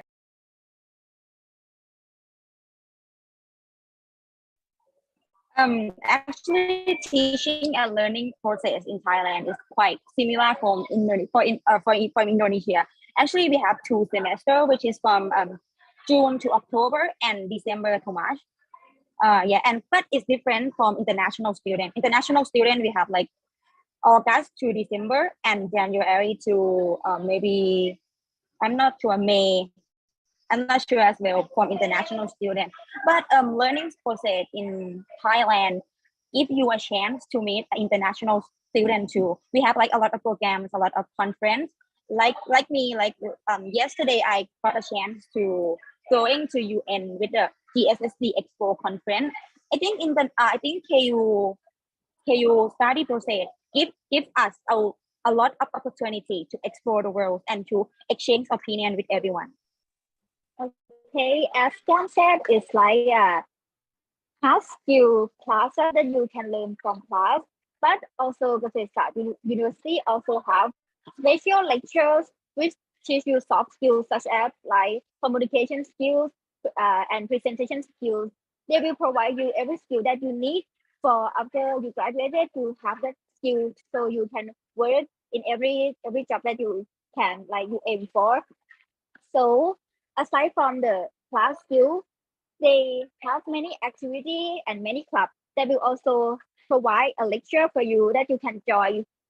I mean that you don't have to be like the only Kasetsart University. They are also open for the public that they can join and exchange their experience and their knowledge to Kasetsart University, and also Kasetsart University and also exchange their experience and their opinion in the conference and the lectures. Thank Maybe you. I can add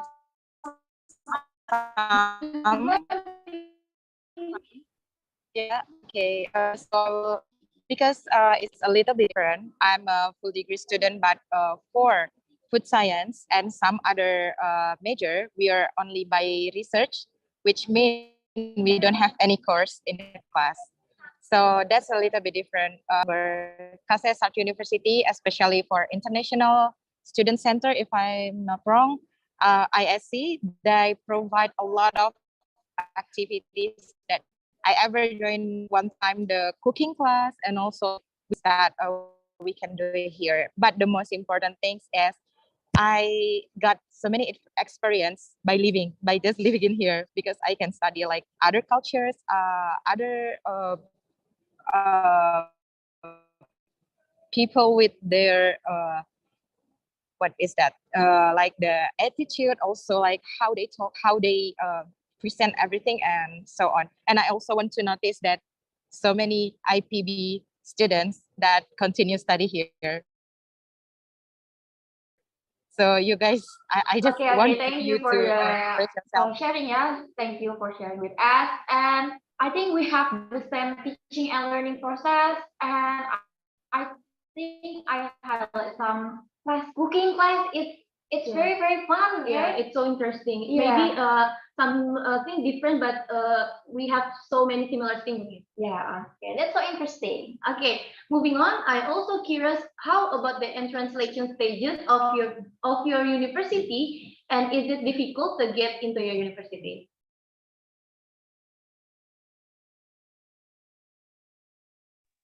For the entrance of Thailand, actually we have an organization called TCAS. They will manage about the selection and entrance of every university.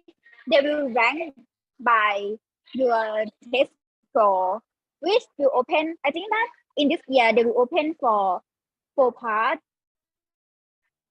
First part is about the quota students that you can apply by your scholarship with the university, and then the second part is like a special program for university that have a special program for the special students, study students, and students that have won many awards. Like third part is for the students that have a high score test like me, like normal students that have joined test in the TCAS. They will just provide your score in there and then just choose your university, and then they will just arrange your university and you can join if there is a place left for you. And for the fourth part, it's like the third part, but it will it will just provide for the leftover student that cannot go into the third part. Yeah, but for international student, we may not have enough information. Maybe maybe my friends can talk to you guys about information about entrance in Kasetsart University.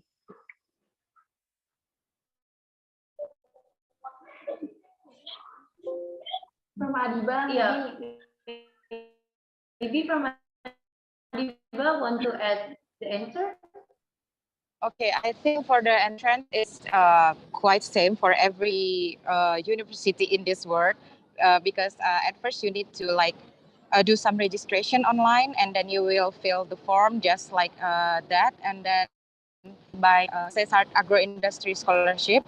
So maybe the different thing is you need to give also the like what is that called like a recommendation letter from your proposal research, and just like that things, but you need to prepare too, but don't be afraid to try.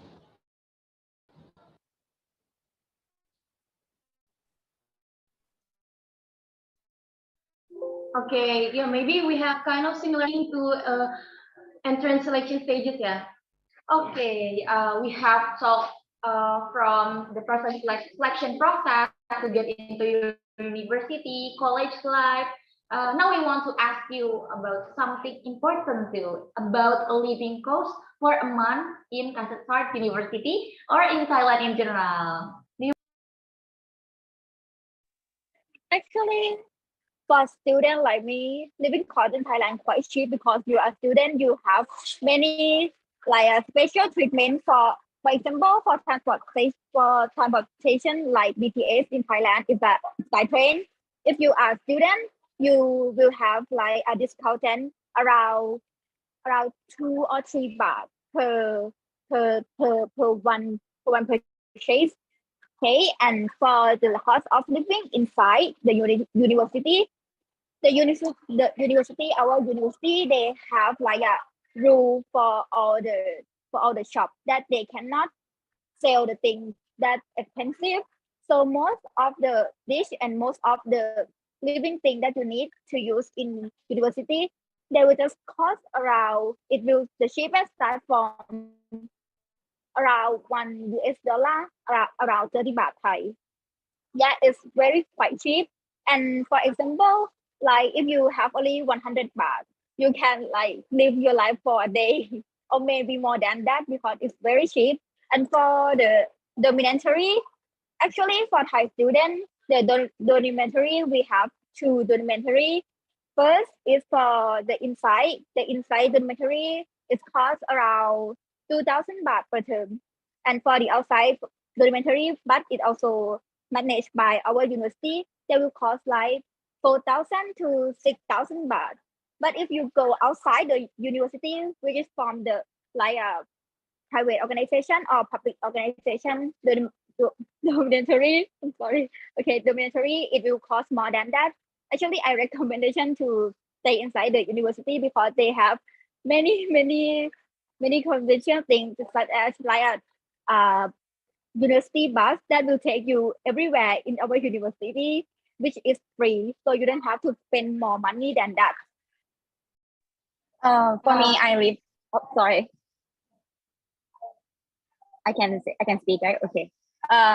For me, I am not live inside university. I live in private dormitory which is in outside university. But for me, includes my dormitory and what I eat like in a month. I also spend like $250, which is like I think is okay for living in Bangkok, which is cheaper than like another university because like my friend said, our university have a rule that you cannot sell an expensive thing. I can spend like $2 US for my lunch or for my dinner, which is like I think it's very cheap than another university. And for me, I think because KU provides out a lot of facility for free, such as like library, study room, sport complex, which is like you can do everything inside the campus, which is free. I think that living here is cheap and amazing. I think I love it. I love life here in KU. Yeah, maybe if I can compare to Indonesia, you can say living in Thailand, especially near Kasetsart University, is just like living in Bogor or Medan. It's just like that. It's just quite same. Maybe approximately you can spend around 4 million. No. Okay, so it's around 4 million per month.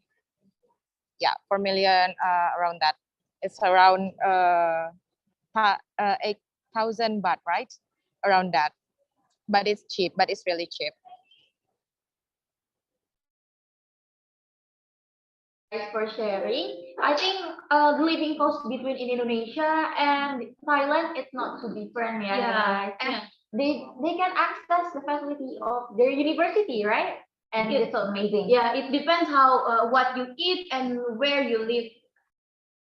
Okay, moving on to the last one question. Do you have any tips for surviving while you're studying in Kasetsart University or Thailand in general? For me, my tip for living in Kasetsart University is say yes to everything and try something new. In KU, we provide students to have a choice to choose a majority outside our faculty. So I choose education faculty. But this is make us to learn a new thing outside sociology. I think this is like something new that is special and important for us to learn everything. And for me is live your life. I don't know, live your life, because I think university student is just like 4 years in Thailand. We can try everything. We can, even you fail, you can try a new thing again and again and again, because there is a lot of chance here. So say yes to everything, try something new, and live your life. This is my tip for KU. For me, my tips here is to be work-life balance and time management, because as I and everyone said that Kasetsart University, they have so many activities for you to join and many interesting things to do. So it would be best if you can do everything. But actually in our life, you know that we only have 24 hours. So you have to manage your time. You have to know when you have to do and where you have to do and what you have to do, so you can manage your time and make your time is the best time of your life. Because as you know that activity is not also just an activity, it also make you make new friends, meet new experience. And that's why it's not just a thing that you can learn from a classes. And I think that if you join a classes, if you are in the university and you're not joining activity, it would be a waste of time, right? Because something you cannot just learn from the past, something you have to learn from the outside world, something you have to learn from your own experience. So you have to manage your time quite well, so you can learn everything in such a short life, just 4 years. And also, if I can add more tips from me, like first, you need to do your best, of course, in everywhere you stay. And then second of all, don't be afraid to try new things. And then the last thing is just remember that everything happened for a reason. So that's why I always keep in mind until now. So everything that happened in your life, it might be maybe the reason for something good in your future. So I'm so keen to wait you here in Thailand. All right, I can wait to see you too in Thailand, not in virtual, but in person. Okay, and they're explain about there are many activity, yeah, and it's similar in Indonesia. In our campus in IPB University, we have a lot of activity that we can do. Yeah, so we have to spend our time as our best as possible, so we don't lose a chance to be a better person. Okay, I also want to share our experience living in a Bogor. So in Jakarta, my house where I'm from is more expensive than Bogor. So Bogor is quite cheaper than Jakarta. Yeah, and yeah, I totally agree because I'm from Tangerang Selatan, and in Bogor it's very cheap. Like their food and for a living cost is very cheap. Yeah, with 10,000 rupiah, I think it's 10 baht, I think, if I'm not mistaken, you can get full meal with delicious food. Yeah, of course. And I think the transportation, and we can use maybe Indonesia is yeah, public transportation that's really cheap. We can spend 3,000. Yeah. Rupiah. But the bad thing is Bogor is there always unexpected rain, so you have to at time. Yeah, Bogor is. Yeah, I don't know why Bogor is always raining, but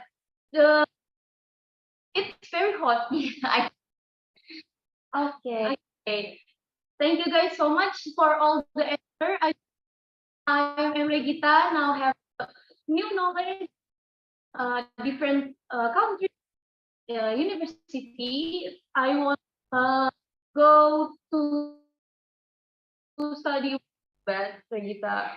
So I to go to Thailand. Yeah. Okay. Maybe that's all from Kasetsart University. Okay. ขอบคุณค่ะ ขอบคุณค่ะ thank you so much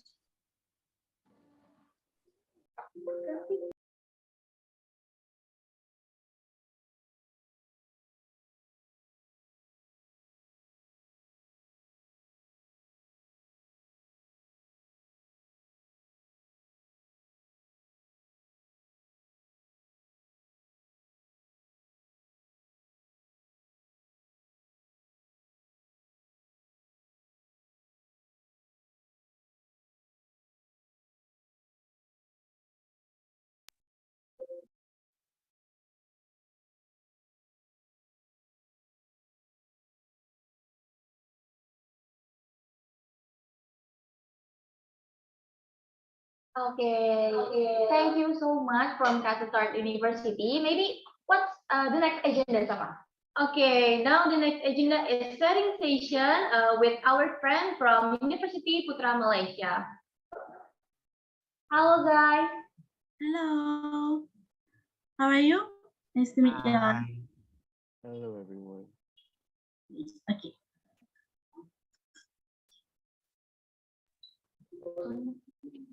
Hello, everyone.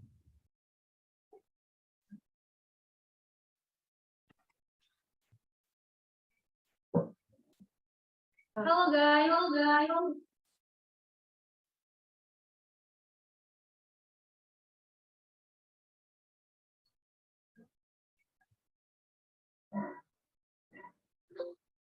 Okay, hello guys from Universiti Putra Malaysia. Perhaps we have to know each other. Would you mind introduce yourself first? Okay, I think I will start first. My name is Ain. You can just call me Ain. I am from Universiti Putra Malaysia.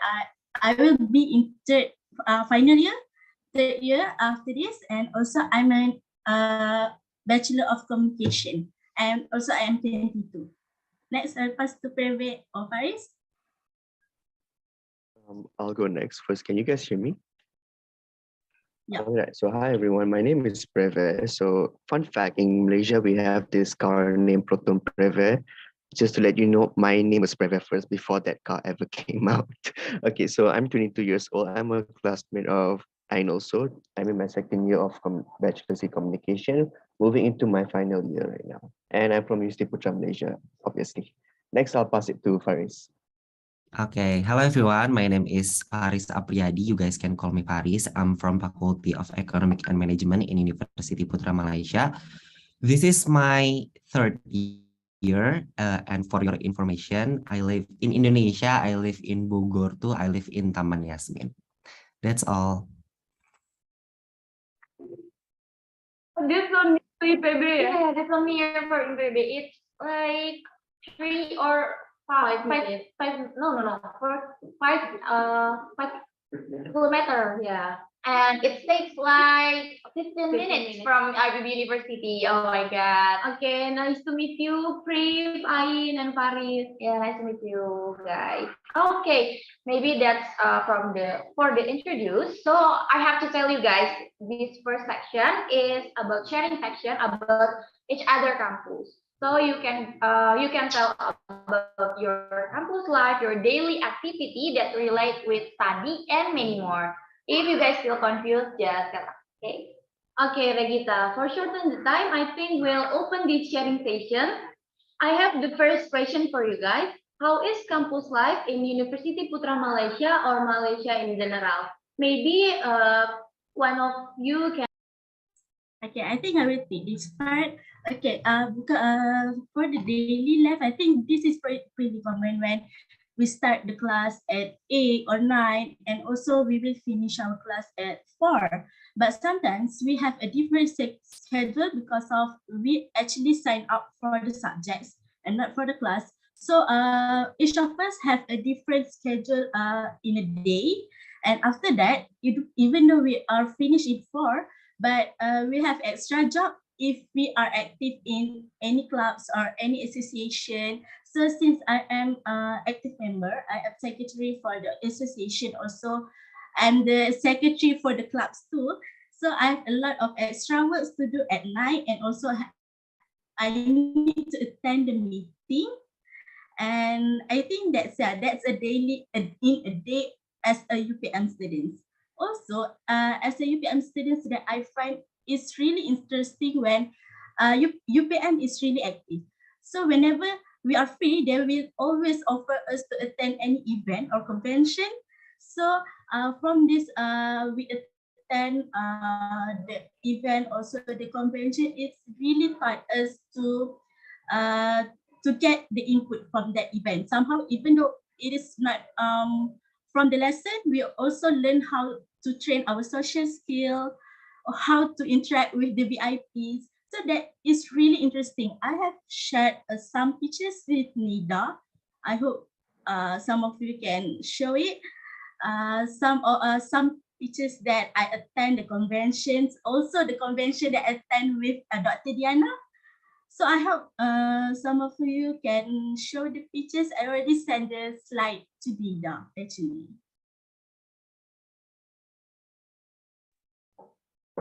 Okay, maybe we have kind of similar daily activity. Yeah. But I is busier than us. Okay. Okay. Oh, that's so cool. There is 4 global years. Oh my Yeah. God. Can you explain what is the Okay. activity even? Okay, thank you. I have highlighted some of the pictures. So the first one I attend on 2021, which is the program Umum Convention Kerjaya Industri Sukan. It is a big event that actually I'm a representative for my club, which is Club Media Mahasiswa. And then the APEC DNS Forum 2022, I attend with 3 of my friends. And the last one is Global Youth Summit that actually as you can see Dr. Diana as the panel. So I really having fun on that convention, since that convention have a 8 session, and the 8 session is really the best. And I think you can move to another page, to the second page.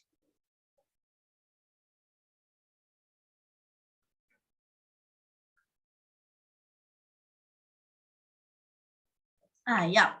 So I have a picture with Dr. Diana. Actually, even though I have in my second year at that time, but this is my first time physically meeting with Dr. Diana, and she is really beautiful and gorgeous when I see her. And I just shocked because she is really young. And at first I don't realize she is my lecturer. So yeah, this is Dr. Diana. And also even though we have a convention and so on, we also have a class trip to Malay Museum, which is actually the Malay Museum is located in our in our faculty area. So actually in our faculty area, we have a museum that you can visit. And yeah, actually we have a various kind of houses, traditional houses that you can visit. And the last one is Masjid to Malacca. So I think the daily life as a UPM student is really fun because UPM offer you a lot of kind of activities, a lot of kind that you can attend. So yeah, that is for my answer for that question. Thank you.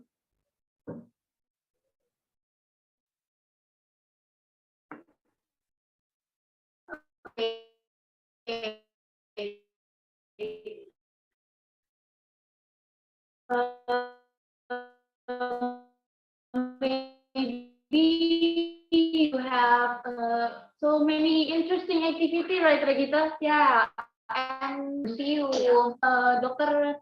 Who is Dr. Diana. This morning she's so beautiful and looks so stunning. Oh my God, so young. I'm her new fan. Okay, next, Regita.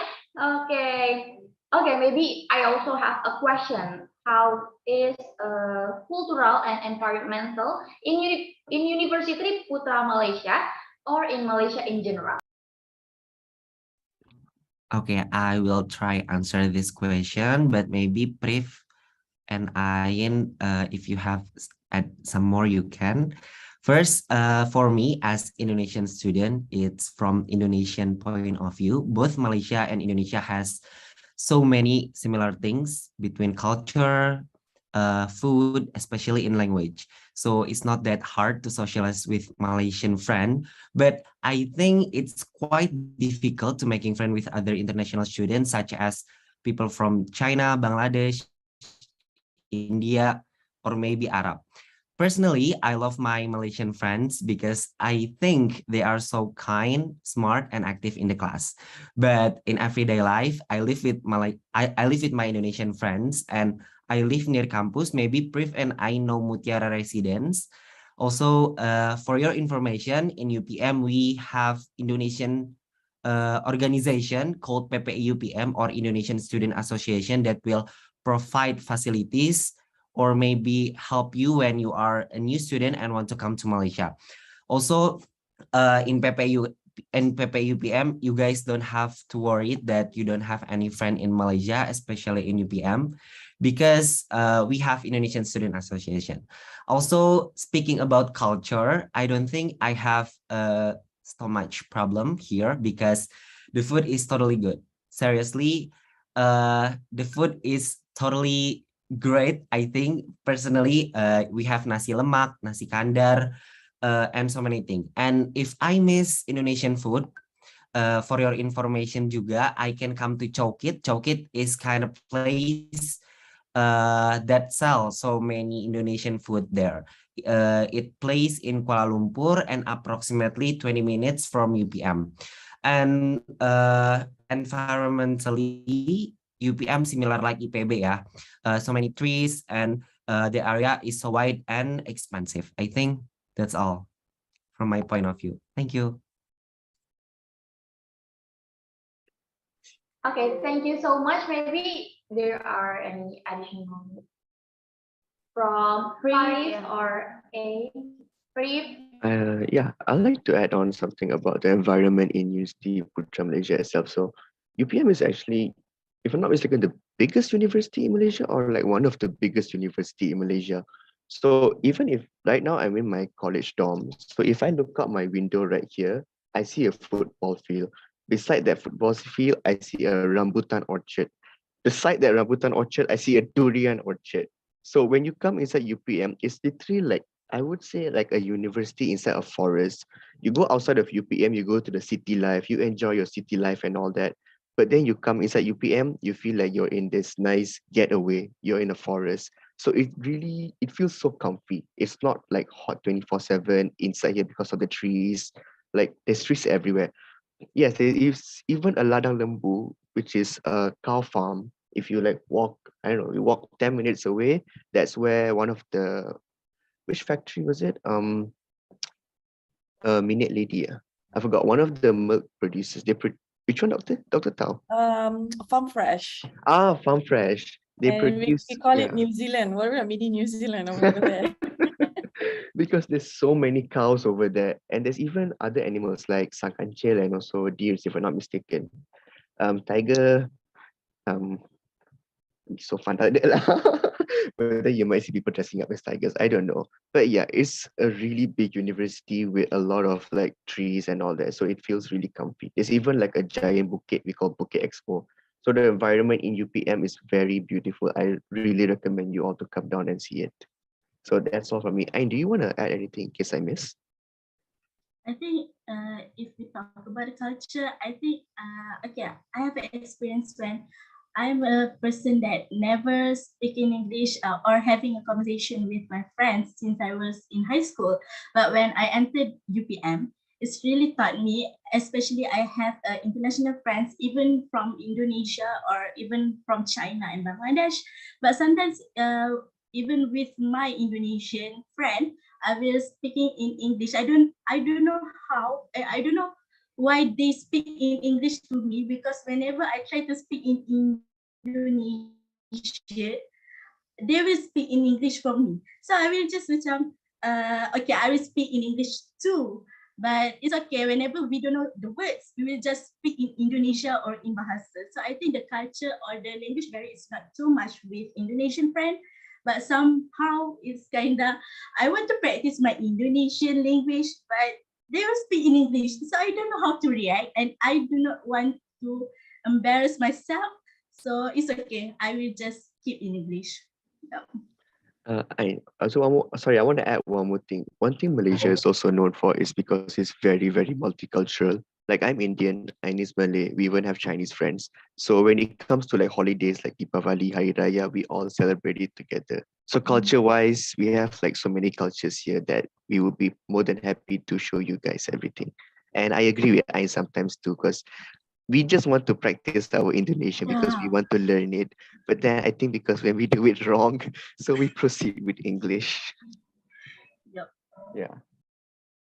Okay. Thank you so much for sharing. And I also, it makes me want to fly there because I want to try Malaysian food like nasi lemak, like, and they are mentioned about food. Yeah, it makes us want to try. And in Indonesia, maybe like nasi padang, yeah. Maybe Paris needs nasi padang because nasi padang is very, very delicious too. Right. Maybe we have kind of situation and environmental in Bogor and Malaysia. The same thing about cultural is we have also have Hari Raya, which is it. Yeah, we celebrate that much because majority of people in Indonesia is Muslim. Yeah, you're right, Papa. And they mentioned about forest in IPB University. Is there are many trees and we like in forest, right? Yeah. We feel like we live in forest. Yeah. And so there are many kind of animals here. Yeah. You can walk on the street and then snake jump to the road and be like, wow. And there are monkey, but no, it's safe, guys. Yeah. It will be fun when you in IBB because there are a lot of kind of animals here, like horse, and you can see little pony, like little horse in here. Yeah, there are many kind of animals here. Yeah, because of here have so many trees. It's like comfortable to walk in the street, to moving to places. Yeah, right, Kita. And because of the tree, we have fresh air. It's so comfortable to walk with.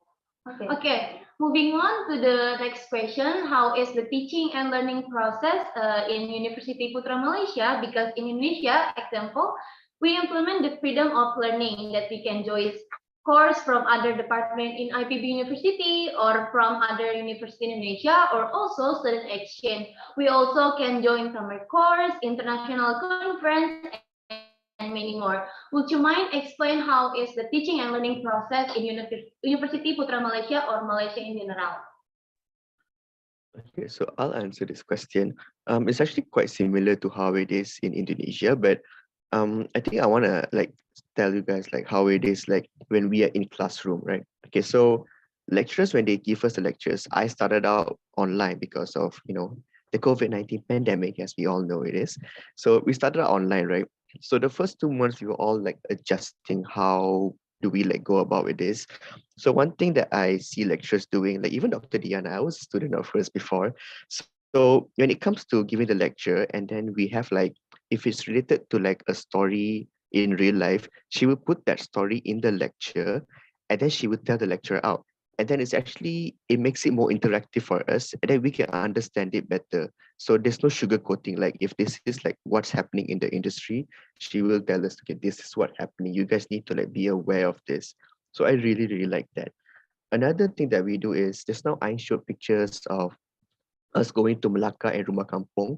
So there's this one subject called heritage communication where we study about heritage and all, how it's communicated down to us from the older generation. So in our faculty, like I said before, we have Rumah Kampung in our faculty itself, and we have the museum. So when we want to conduct our research for that subject, we just go to the museum or we go to Rumah Kampung and we just do our research over there. So that really makes it very interesting for all of us. And we even go to trip to Melaka, right? As for students, we also, when we make our presentation, we want to make it really interesting. So typically what we would do is we present our slides in Canva or Google Slides and we present it, right? So what me and I and some of our classmates we tend to do is we want to make it interesting. So there's this platform called Kumo Space. You remember, right? Kumo Space. So Kumo Space is a virtual classroom. So when I say virtual classroom, it's not like this. It's not like Zoom. You can open up a room, put in table and chairs, and you can walk around. So you can put in, for example, 6 TVs in there, and every TV got one video. You can upload yourself presenting into those TVs, and you just walk to that TV. Literally, you just walk to the TV and you watch the videos. And if you want to take a drink, just go to the coffee machine, tap on the coffee machine. As you walk around, that cup will become less. So it's very interactive. And other than Kumo Space, we also use Powtoon, which is a software that you can create animation for presentations. Quite recently, what I did for one of our subjects for financial communication was her group dressed up. It was a hybrid subject.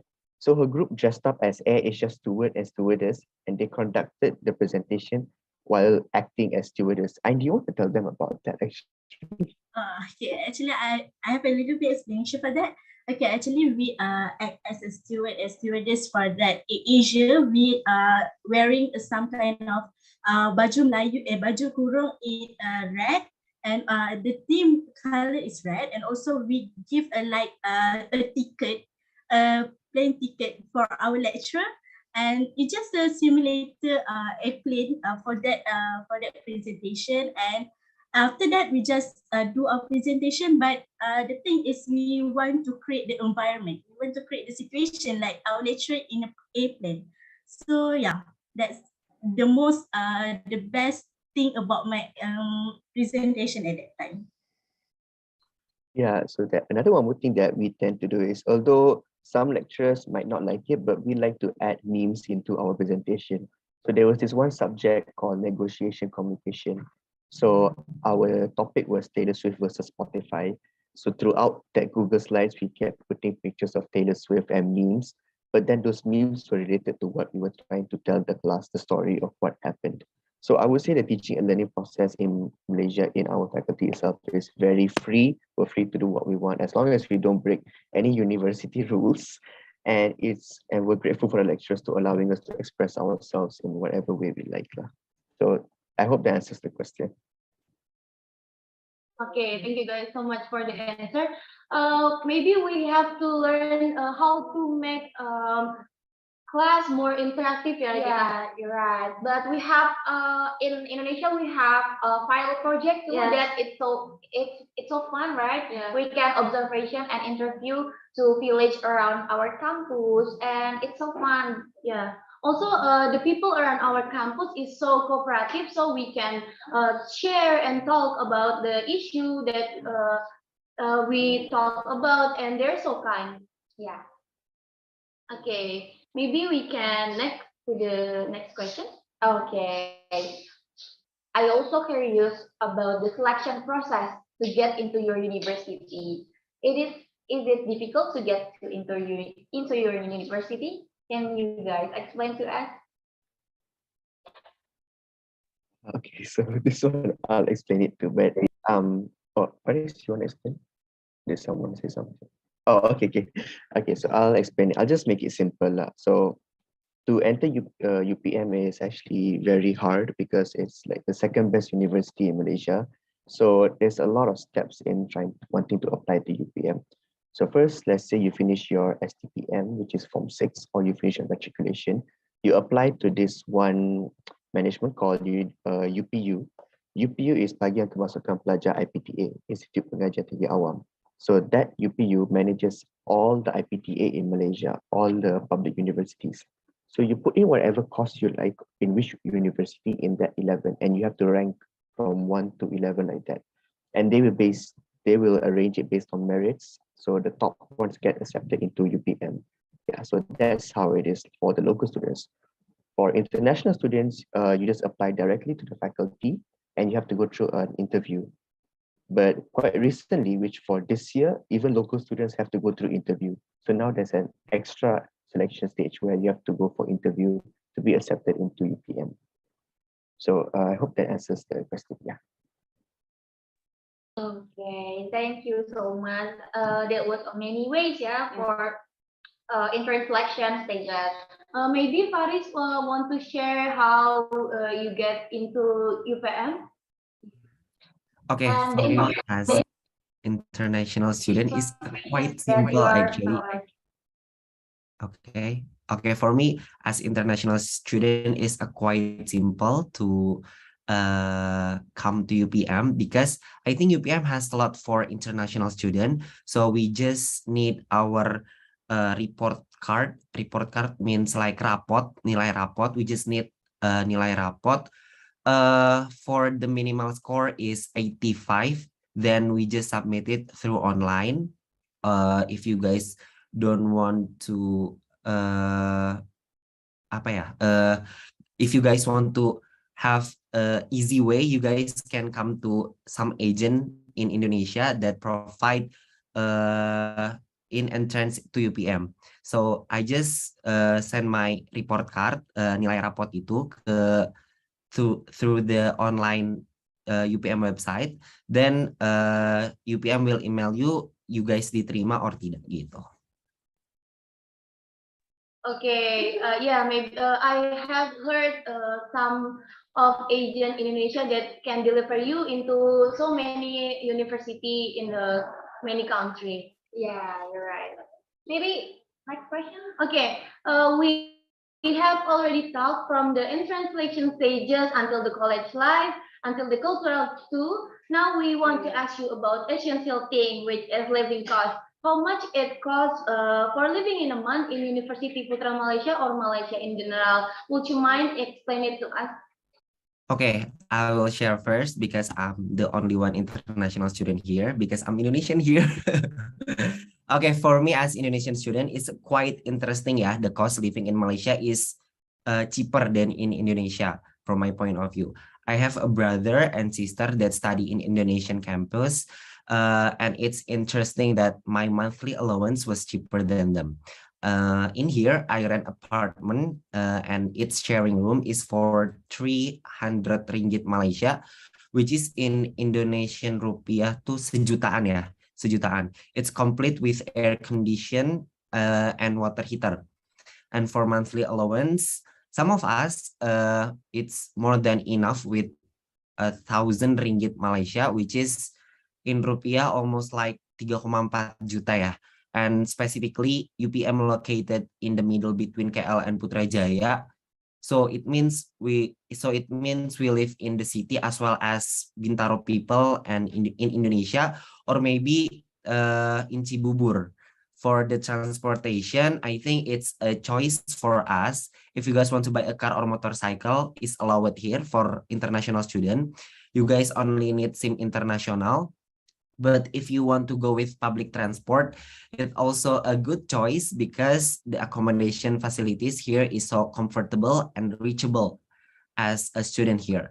And for food, as I mentioned before, if you guys want to some cheap food, you guys can come to Mamak or Medan Selera. Ain and Priv know what Mamak is. Mamak is something like Indian traditional food that sell a food with a friendly price, and Medan Selera is something like a food court.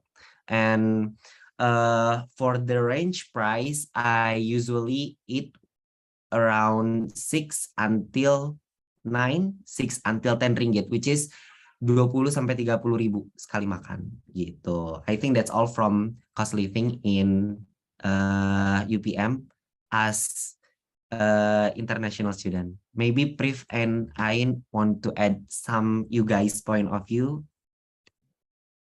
Oh, I think me and I think we agree with the same. We are very happy for international students. I'm so sorry. I'm so sorry you had to witness that. Lord have mercy on my soul. Anyway, let's focus. Let's focus on this talk now. Okay, so I'm very happy that you said that it's cheaper for you. Because for me and I, it's quite expensive. You say, what you have an allowance of 1,000 ringgit. I make it through the month with like 600-ish ringgit. So my God, I'm sorry. So when you were telling like, but as in Indonesian who live in Jakarta, 1,000 ringgit, which is 3,4 juta, it's quite cheap, yeah, I think, because we live in we live in the city, right? But in Jakarta, we almost like my sister there. She has an allowance almost like 5 juta. 5 juta is something like berapa ringgit? 1,500, 1,500. But I'm sorry, guys. At least, you know what? At least it's you're happy. We're here like towards the middle of the month. We're like, okay, we're all in our broke era. That's how it is. Yeah, that's why my mom always asks me to go back home. Just eat at home. Don't waste your money there. That's the point. I don't have any home here. I don't have my mother here. So maybe you guys have your mother. Your mother can cook for you to the college, but I can here. I just live with my 1,000 ringgit here. So that's the point. I goes home. I stay in campus. I cannot run home. My mother because she's working, and then my dad also working. So I still have to make it through the month with 600 ringgit, which is very hard, I'll be honest. So when I heard 1,000 ringgit, I was like, God damn. Okay, I think that's all from my mind. And you want to add anything? I cannot talk too much because I always go back home, so I do not know how to say about the cost. Question two, I think for an international student, 1,000 is already good enough already, like more than enough. You can go to KL, have fun over there, makan mahal-mahal, makan sedap-sedap, and then come back over here. It's okay, yeah. All right, maybe Priv and Ain have different opinion and perspective about living costs with Paris. I think Paris and the local, which is Priv and Ain, have different perception about living costs, right? Yeah, but if we hear about from Paris, it's not different, right? In live in Bogor, because if we spend like 3,000, yeah, we can spend 300 ringgit for if eating cost in a month. I think that more than enough. We in Bogor, especially Indonesia, we have warung nasi or warteg. Maybe Faris know it so well. Yeah, we can save our money for it with it in warteg or warung nasi. Yeah, and we can get food like 10,000. Yeah, 10,000 rupiah. Maybe it's like 3 ringgit, I think. Yeah. Okay, I think we should moving on. Okay, guys. For the last one question, yeah, maybe. Do you have any tips for surviving while you are studying in University Putra Malaysia or in Malaysia in general? Okay, maybe this one I will give one or two, and the next Prive and Faris can give your tips about this. Okay. Since I said that UPM is really active, we have a lot of activities and we have a lot of events. So actually, this is really hard to keep our momentum or to keep our mood. That at the first, I admit that I'm really happy and I really I really want to join this, but at my final year, I just been like, I'm tired. So I think the things that I can use for this is find someone or find a friend that match your energy. If you have that one friend, even one friend, it's enough, but they must to match your energy. When they match your energy, so they can be your supporter, they can be your motivation to go to join this and join this. So I think the tips number one is getting someone that match your energy. It's okay to be crazy because in our uni life, we need to be crazy as the thing that we can move a step ahead in our life. Okay, the second is be active and explore. Don't just be a person that just keep yourself in a room and don't do anything. I know we have a phase that we tired for this. We do not want to do this. I'm in that phase right now, but I think I will recover that phase by meeting my friends my next sem. So just explore as our uni life and also our uni area. We need to memanfaatkan our uni area so that we do not miss anything as we finish our degree after this. Yeah, I think that's my tips. Next, Prive or Paris? Paris, okay. If you can go first lah. You see, he's already using the word lah. He's morphing into a Malaysian. Okay. I think first is stepping out of the comfort zone. I think it's quite similar to Anna, but it's the most important one, I would say. Step out of the comfort zone. Do whatever you want. Try to experiment with a lot of things. Like maybe in school you were scared, or I'm scared of doing this, I'm scared of doing this. But in your university life, everyone is trying out new things. Everyone is being weird and like doing weird stuffs. And also, if you want to try out, just try it out. If you want to try whatever, just try it out. As long as, again, nothing illegal. But yeah, just try out whatever you want and be free to express yourself. That's number two. However you want to express yourself, be free in doing it. Because in UPM, what I realized was no one judges you. Everyone has their own. I was about to curse, but everyone has their own thing to worry about, So they don't have time to think about, think about their niche or whatever. Like, no, they don't have time for that. So you just focus about yourself because no one else is going to care about like how you are or whatever. So number two, what I learned, which was the most important thing for me, is expressing yourself in however you like. So yeah, those are the two survival tips I can give you, and important tips as well. Okay, next, Kak Faris. Okay, it's similar things from Ain and Priv.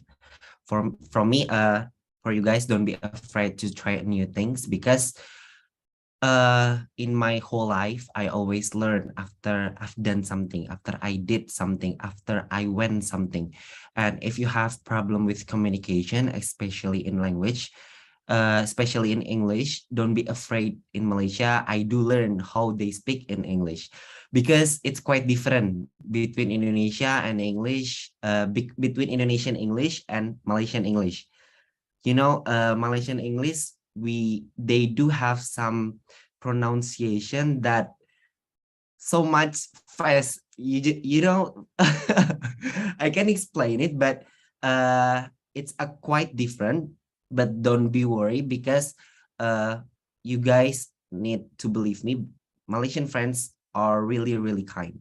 And for surviving, you guys need to believe on yourself, because in UPM, according to the alumni, study here is not that hard if you think it's easy, and it will be hard if you think it is hard. I think that's all from me.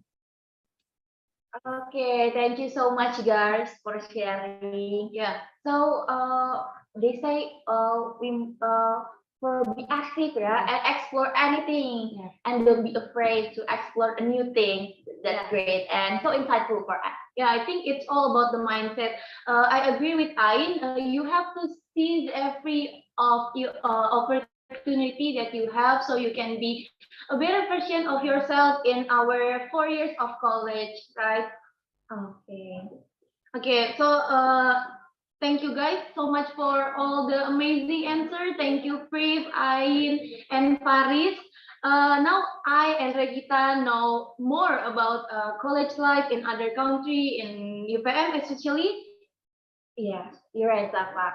And we are really excited once to go to Malaysia. Yeah.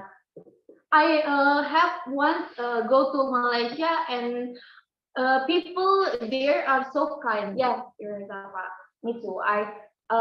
If we talk about a kind of people like similar, similar, yeah, in Indonesia. So I think we don't have worry about that.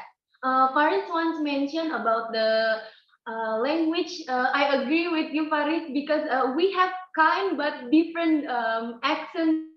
So I kind of hard to understand what Malaysian people are saying, but their people are so kind. So I know no need to worry.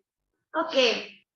Moving on, for those who have questions about these two great campus from Kasetsart University or for UPM, you can just ask anyway. You can click raise hand feature on your Zoom. And if you can turn on your microphone, you can drop your question right on the chat column. Yeah, you guys are welcome. If not just give a question, you guys can sharing about your campus life, maybe especially in IPB, yeah. So it makes our discussion feel colorful. Maybe someone from Universiti Putra Malaysia wants to know something from Kasetsart University, or from Kasetsart University to Putra Malaysia, or if IPB. Okay, feel free to ask.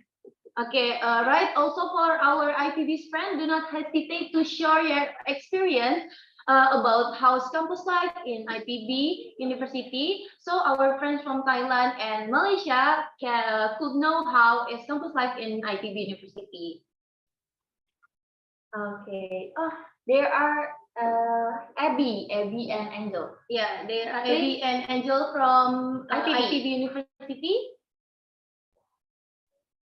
Okay, hello guys. Can you hear my voice?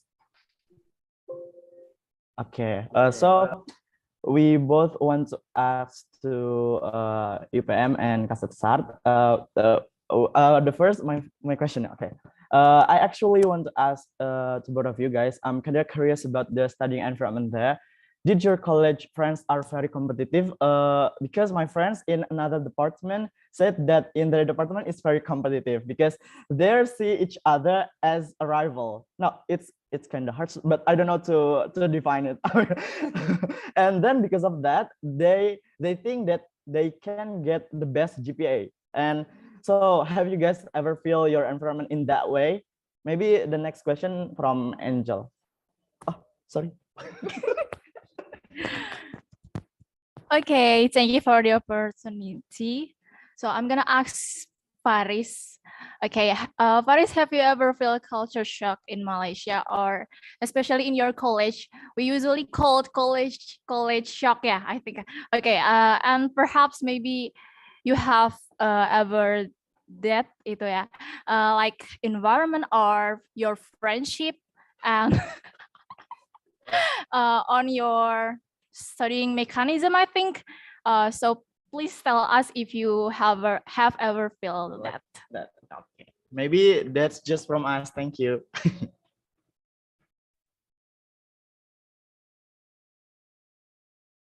Why don't Faris answer the second question, please?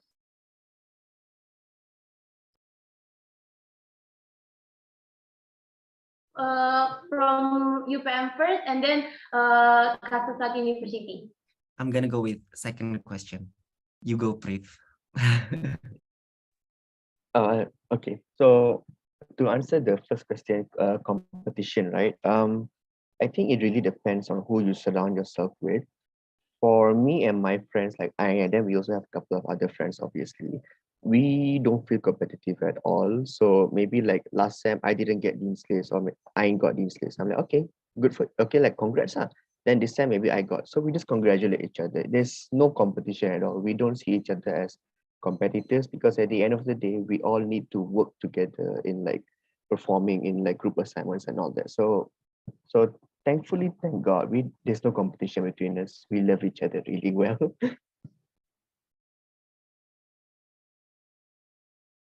Maybe that's from yeah, maybe for Kasetsart University can answer the question.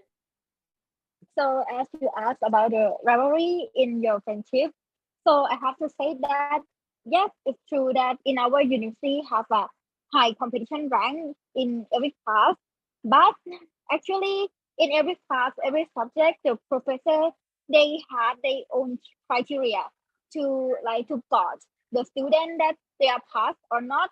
So I think that the most rivalry in your class is yourself because you have to fight with yourself, fight with your laziness, not your brain. Yes, as you know, that's right. And I think if the class have the criteria, you just have to read the criteria, not to fight with your brain. If it's, I think that in this era, I know that you can do it good if you are doing it alone, but you can do better and go further if you're doing it with your company and with your friends. So I think that yes, I do think that it have a competition rate, but I think that the most rivalry thing is yourself. So you have to fight with yourself.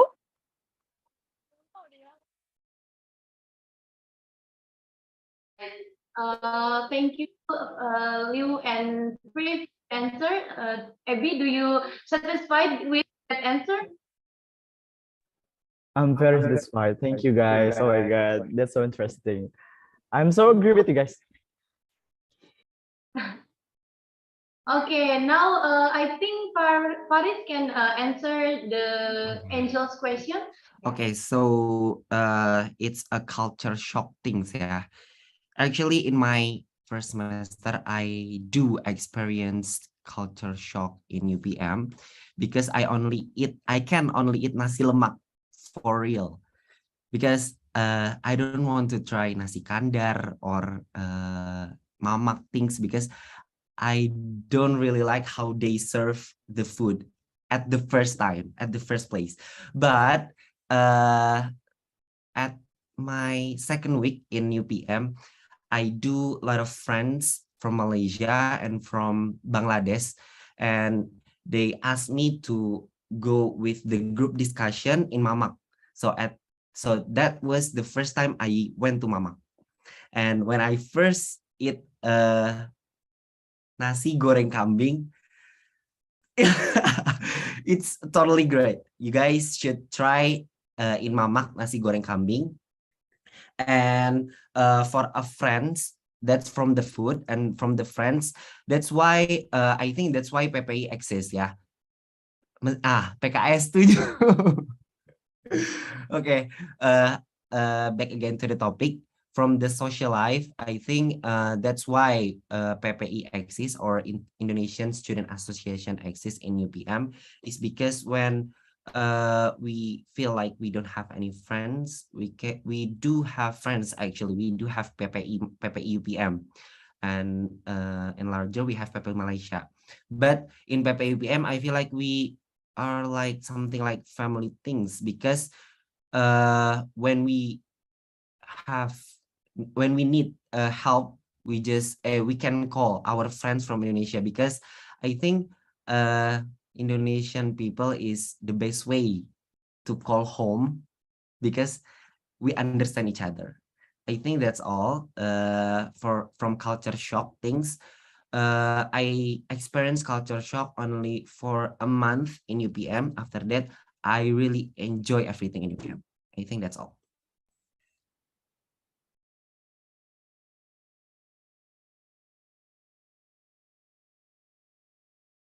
Okay. All right.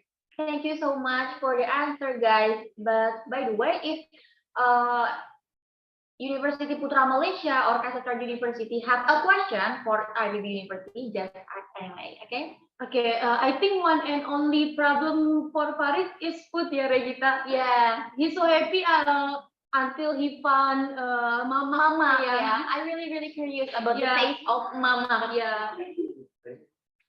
Okay.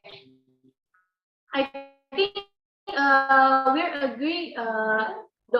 We don't have shouldn't think our friend is our rival, right, Regita? Because our friend is the one who can support us to be a better version of ourselves, and also we can to support our friend to be a better person too. Yes, of course, Nafa.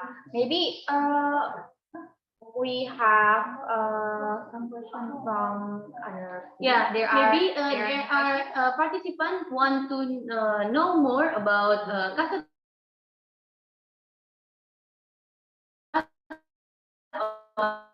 or about Kasetsart or University of Malaysia. Don't hesitate. Just turn on your microphone. Okay. Can I ask? There are. Okay, maybe I want to ask personally to both of you guys, Kasetsart and UPM. Besides all of the good thing about Malaysia and Thailand, what is your your opinion about something about university about Thailand or Malaysia? Maybe is it food or cultural? What your best thing in your Is like food and people. I love food and people so much. Like I'm living in Bangkok. Actually, I live in like you in the countryside, but away from home. I live far away from my family. I have to live alone. But I feel like my friends, my professor, and everything here. And food, I love Thai food. Yeah, actually, I think the best thing is people and food here. Yeah, that's all for me.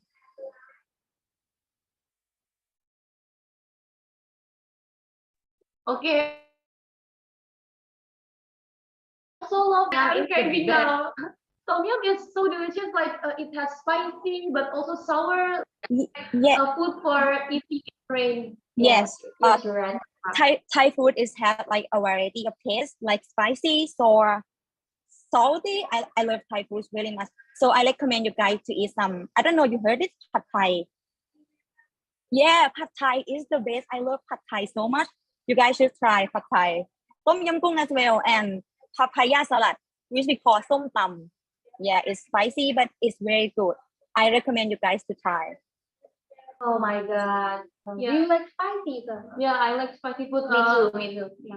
I also heard about Thailand is they have a trendy fashion and but cheap. Yeah. It is cheap. The price is cheap for for fashion clothes. Yeah, I can't wait to have an opportunity to go to Thailand so I can explore Thailand in many ways. All right, maybe from UPM, you can answer the question.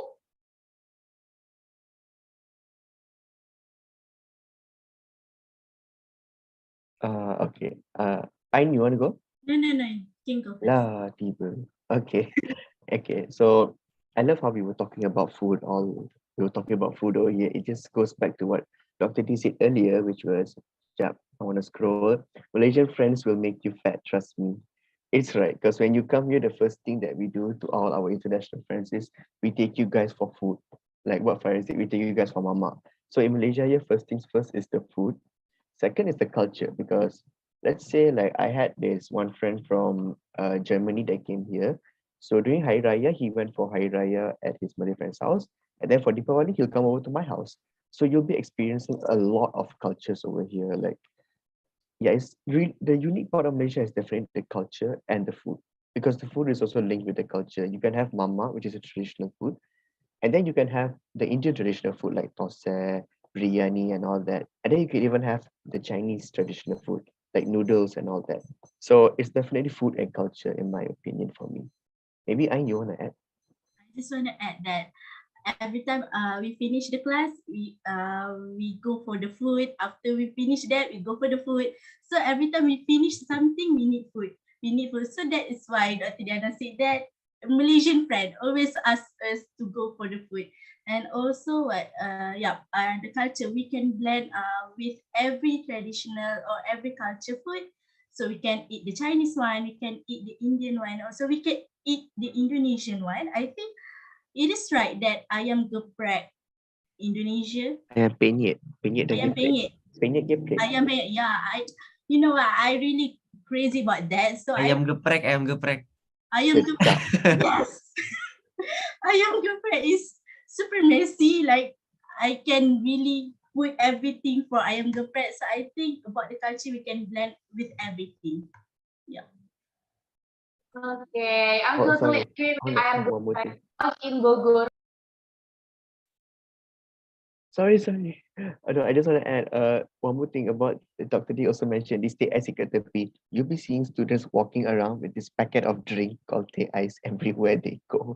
The yellow drink. I don't. Do you have that in Indonesia also or Thailand? Yes, in Like- Indonesia we have. Indonesia tuh kayak ini teh yang diikat gitu loh, teh pakai sedotan diikat gitu. Is it? Drink in the plastic? Yes. Yes. Yeah. Is the recipe same? Yeah. No, it's not the same because in Malaysia we do have some milk inside teh ais, right? But in Indonesia just teh je lah. Oh, teh je. But that is still similar lah. Yeah, so you'll be seeing students walking around with that, walking to lecture halls or classes. Yeah. Okay, thanks. I totally agree with ayam geprek because I also every day I eat ayam geprek because ayam geprek is so delicious. In Bogor, ayam geprek the most delicious ayam geprek. I think Can Dedes. Yeah, right. Can Dedes. It's cheap but delicious. Yeah, right? Can Dedes. With 15 rupiah, we can 17 rupiah. We get ayam geprek and I see and rice, and it's so delicious. Yeah, I agree with all of you. I think what I love the most about Indonesia is also food. I think not only Indonesian food, I also love nasi lemak. I also love tom yum, right? Also in Thailand, there is Thai tea. I love it too. Yeah, Thai tea is the best. Yeah, it's the best drink ever. Yeah, I totally agree with that. Yeah, all right.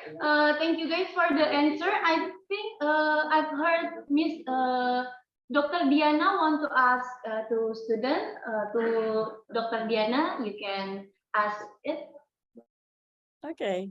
So yeah, I was just going through the chat section and I like how this, like Prive had mentioned, I like how this had turned into food sharing session because see, this is the one I was talking about earlier, like this why Malaysia is in particular is the most obese nation, and I like how Malaysia and Indonesia always fight about claiming the ownership or the origin of the food, and I think I thought it was just hilarious, so but it's just that's just us because we just love food too much, for Thailand is the same thing, Malaysia is the same thing, and Thailand I think is just behind Malaysia in the category of obesity.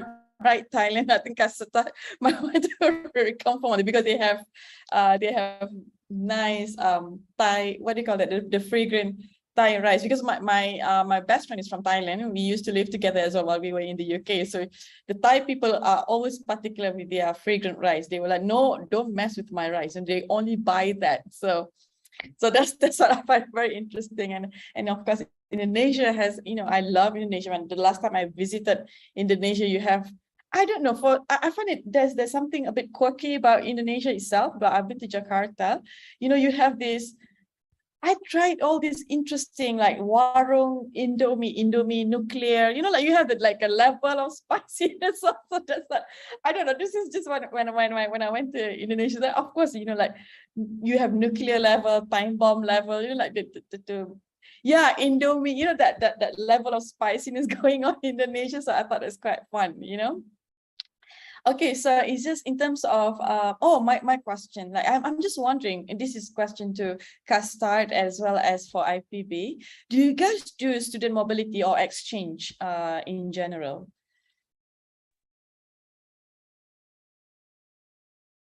Because I was thinking, okay. Student Pira or Lynn can answer the question from Dr. Diana. Yeah, so do you guys do in exchange between universities? I think they have some exchange students, but I'm not sure which program because we have so many faculty, and in those faculty they will have like a companion university with others. But as I know that we also have like exchange program that we will exchange students within our Asian country, and we also provide some scholarship for the Europe countries. Okay, Pira, go ahead. Yeah. Sorry. Actually, we have some exchange program, but KU provides more scholarship to faculty like engineering, agriculture. But for social science student, we not have a lot of exchange program. But we hope so one day we can go to your university one day. Okay, how about IPB? You guys do exchange? Okay, maybe I want to sharing too about the scholarship or maybe student exchange in Indonesia. In Indonesia, there's a government program that can fully funded the program of 1 year of 1 semester. I think it called International Indonesian Mobility Award ISMA, if I'm not mistaken. So the government pay all of our costs for the student exchange. Yeah. But so many ways of student exchange, such as Paris. You can go individually to get into another university. Yeah, like there are many agents that provide our like scholarship to go to different country or study in different country. All right. Thank you, Dr. Diana, for the question, and thank you too for the answer. That was our last question. Oh my God, so sad. Yeah, and this discussion is so fun and insightful for us. Yeah, I think we can all day long talk about food. Because it's so interesting, food from different countries. Yeah, maybe someday we could gather and try each other food. Yeah, or going to Mama together to taste all the food, or eat tom yum in Thailand. Oh my God! All right, I hope we can someday gather in person, right? Okay. Moving on to the next agenda. The next agenda is gonna be fun, Regita. Yeah. I think if we are getting together, it's fun. All right. I think we'll let all the participants know, Regita. Okay. Well, the next agenda is dance performance from highlights, and one of them is from IPB University. Have you watching, everyone?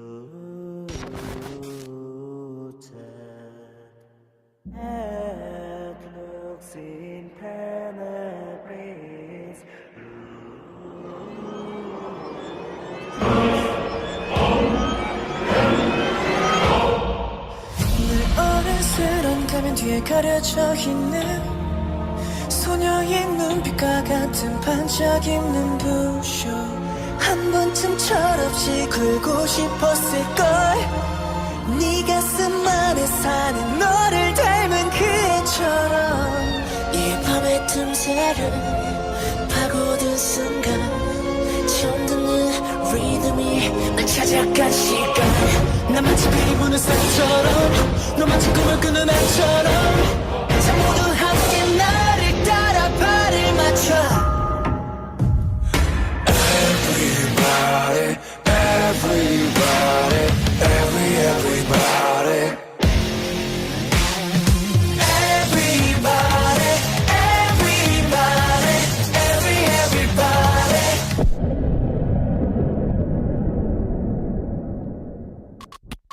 Preview. Everybody, Preview. wake up.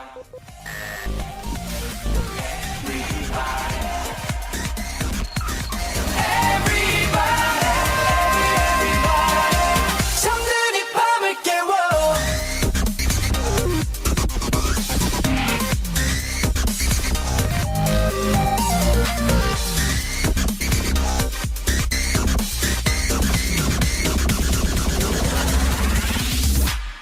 질서정연한 이유는 없어 감출 수 없는 흥분의 휘바람을 불어 거리를 가득 채운 저 맞다의 빛 계속 이어져 어디까지 갈지 나도 몰라 정면에 걸린 듯 움직일 그때 강렬한 멜로디 널 불러내 그때 넌 마치 비리 부는 사내처럼 넌 마치 자유로운 아이처럼 난 누구보다 화려하게 아름다워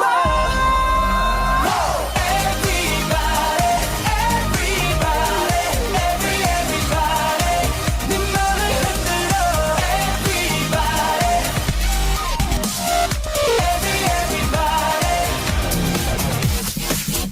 everybody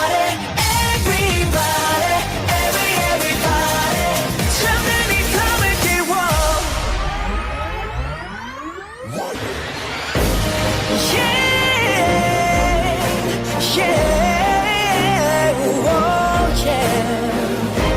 우리만의 비밀스러운 밤을 가득한 채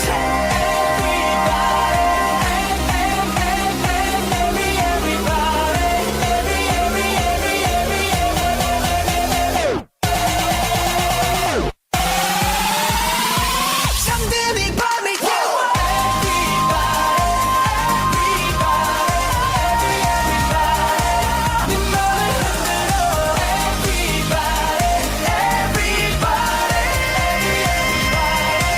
잠든 이 밤을 깨워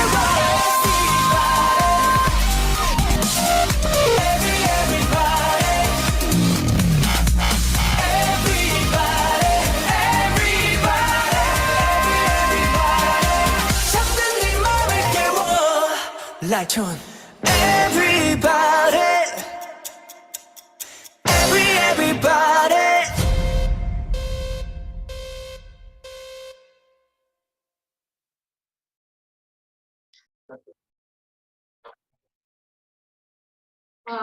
Wow, it's a great performance, and I like the energy, Papa. Yeah, that's indeed such a great performance. I can even dance.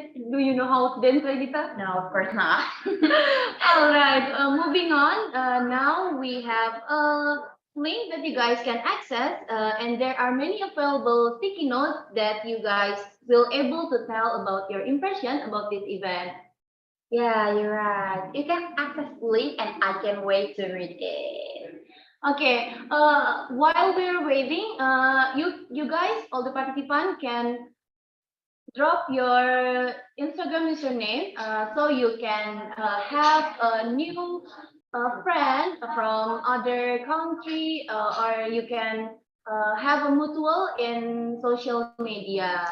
Yeah, you're right, Sapa. Okay, you guys can access the link in https rtb.link Jamboard Street BTR 2022. Yeah, you guys can access the link and feel the impression about this event. Oh my God, this event is so amazing, right, Regita? Yeah. I'm so thankful for the committee to believe me and you as the master of ceremony on this second session. Yeah, then have a chance to talk with other students in other countries. Yes, right. That's so amazing. Oh my God. They There's- already have some impression there. right? Yeah, the Jamboard is so full. Oh my God. Okay. There are many sentences are really interesting, and it makes me interested to Yeah. join Jamboard. Maybe we can read it together. Okay. Okay, you first.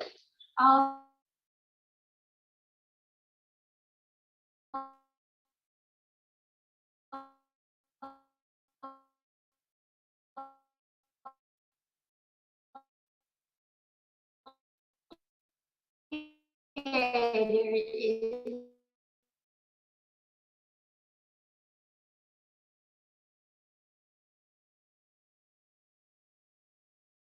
The zoom in. Okay. Will be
all right.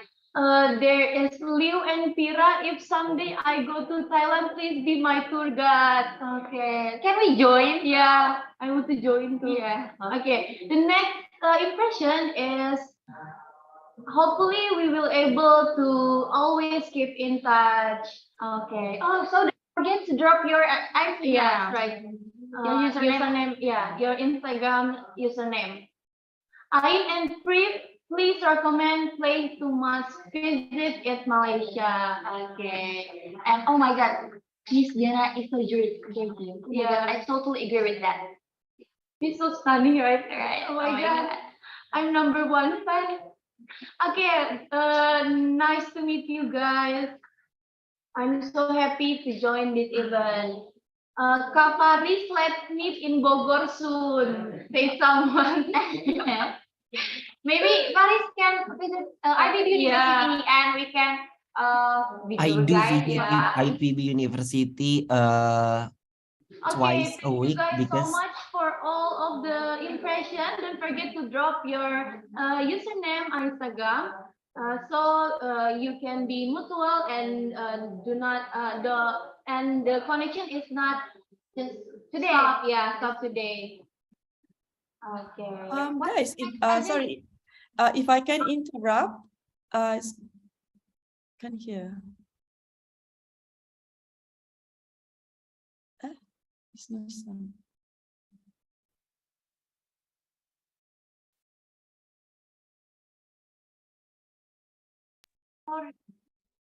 Okay. I think Dr. Diana want to say something about this event.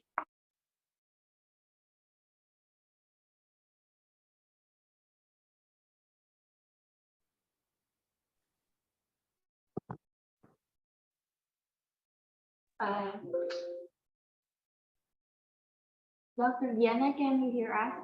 Okay, now yes, I think there was an internet connection. So if I may interrupt, I would like to extend the invitation. So actually, this is in our current planning. We are planning to have some leadership summit. Summit is going to be a very big one in UPM in December. So Ain and Prive are currently under my jawatan kuasa. So usually what we'll be doing is we do have this hybrid style of convention. So that we're going to have some key industrial players. We're going to have some celebrities as well. So I would like to extend an invitation to Kasetsart as well as IPB. So maybe you guys can join as an online participant if you can't be there physically. It's free. We're going to do like a sign up style, but I'll keep you posted about the progress of this particular event. It's going to be held in December. So I think I have contact numbers. I think Arnida, so I'll be in touch with Arnida. So hopefully we get to see each other again. So this time it's going to be about leadership. So I really hope to see you guys there. Okay, thank you. Okay, thank you so much, Dr. Diana. Yes, and I can wait to join that event. That will be so fun. Thank you so much, Dr. Diana, for the opportunity. Don't forget to all the participants who want to attend the meeting, the event. You can get more information about the event on the poster. Yeah. Thank you so much, Miss Diana. Okay, maybe we can move to the next agenda. All right, now we have arrived at the next agenda. The next agenda is time to certificate and souvenir handover by Arum. Dear Arum, time and screen are yours. Okay, thank you, MC. And I would like to give a certificate. Maybe committee can next slide. Okay, the first certificate is presented to Tira for being a speaker in this hearing session. Thank you, Tira, and for the committee, please take the documentation for us during the documentation session. And thank you, Tira. And in the next slide, here also a virtual gift for Tira. Thank you, Tira. Okay, next. Okay, the next certificate is presented to Liu for being a speaker in the hearing session. Thank you for Liu. And also, the next slide is also a virtual gift for you, Liu. Thank you for joining this GPIS. Thank you, Liu. Okay, in the next slide. Okay, the next slide is certificate presented to Adiba for being a speaker in this session, but unfortunately, Adiba have to leave the meeting first, but maybe we can go to the next slide, and this is also a virtual gift for Adiba. Okay, next slide. Okay, the next slide is for Pri. Thank you, Pri, for being a speaker in this session. And also in the next slide, here also will be for Pri. Thank you, Pri. Thank you so much. This is so cute. I'm gonna cry. Thank you guys so much. Thank you. Okay, maybe next slide. Okay, the next slide is the certificate is presented to Ayan for being a speaker in this session. Thank you, Ayan. And in the next slide, here also virtual gift for Ayin. Thank you, Ayin. Thank you. Okay, maybe next. The last is for Kavaris. The certificate is presented to Kavaris for being a speaker in this session. Thank you, Kavaris. Hope we can meet soon in Bogor, ya, Kavaris. And in the next slide, here also a virtual gift for Kavaris. Thank you, Kavaris. Okay, maybe David, the certificate and souvenir handover. I will go back to MC. Thank you. Okay, thank you so much, Arun. Previously, we asked permission to take a photo together to capture our certificate handover moment. For to the committee in charge, you can capture the moment.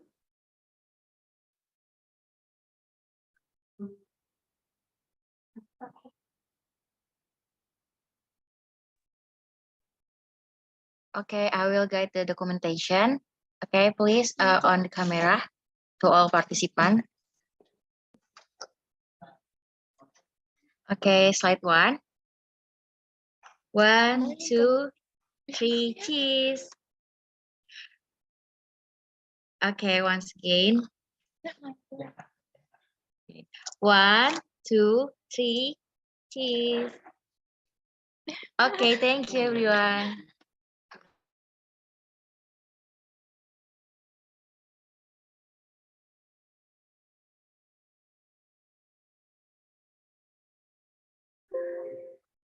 Okay, for all the participants, don't forget to fill the link for the attendance absent. All right, you guys, don't forget to fill in the link. There's a barcode to attendance. Don't forget to scan it and fill it to attendance absent. Okay, guys. Thank you guys so much for all the participants who attend this event, right, Regita? Thank you so much, guys, for all the participants who attend this event. And today it's so fun. Yeah, agree. It's so fun. Sharing session between us and Kasetsart and UPM is so fun, right, Regita? Yeah. And I hope we have next opportunity to talk with others again. Don't forget to drop your IG or Instagram so we can connect more and don't stop here. Right, Regita? Yeah. Okay. We're so sad we're coming to the end of this event. Yeah, me too. I feel so sad. But yeah, like I said before, I hope we have another unique opportunity to talk to each other. Yes, don't forget to all the participants from all the answer. We know that we have to see the opportunity so we can be a better version of ourselves and we can get our change for better. Yeah, you're right, Papa. All right. For this event, if there is any error in word or action that is senseless placing in heart of the audience, with all the humility, we apologize that much. Well, I'm Safa Rahadian, and my partner of the day, I'm Regita. Want to say goodbye, stay healthy, and see you everyone. Wassalamualaikum warahmatullahi wabarakatuh.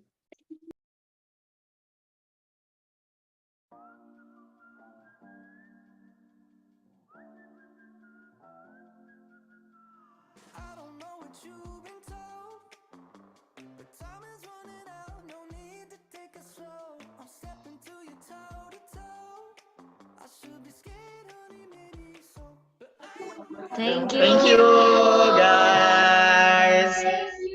See you soon. Thank you, everybody. Thank Hope to you, see you guys. again. Y'all are Thank you, everyone. y'all are just Bye-bye. super amazing. Thank you so much for this experience. Bye. Bye bye, everyone. Thank you for having me here. Nice to meet you guys. Bye bye. ขอบคุณค่ะสวัสดีค่ะ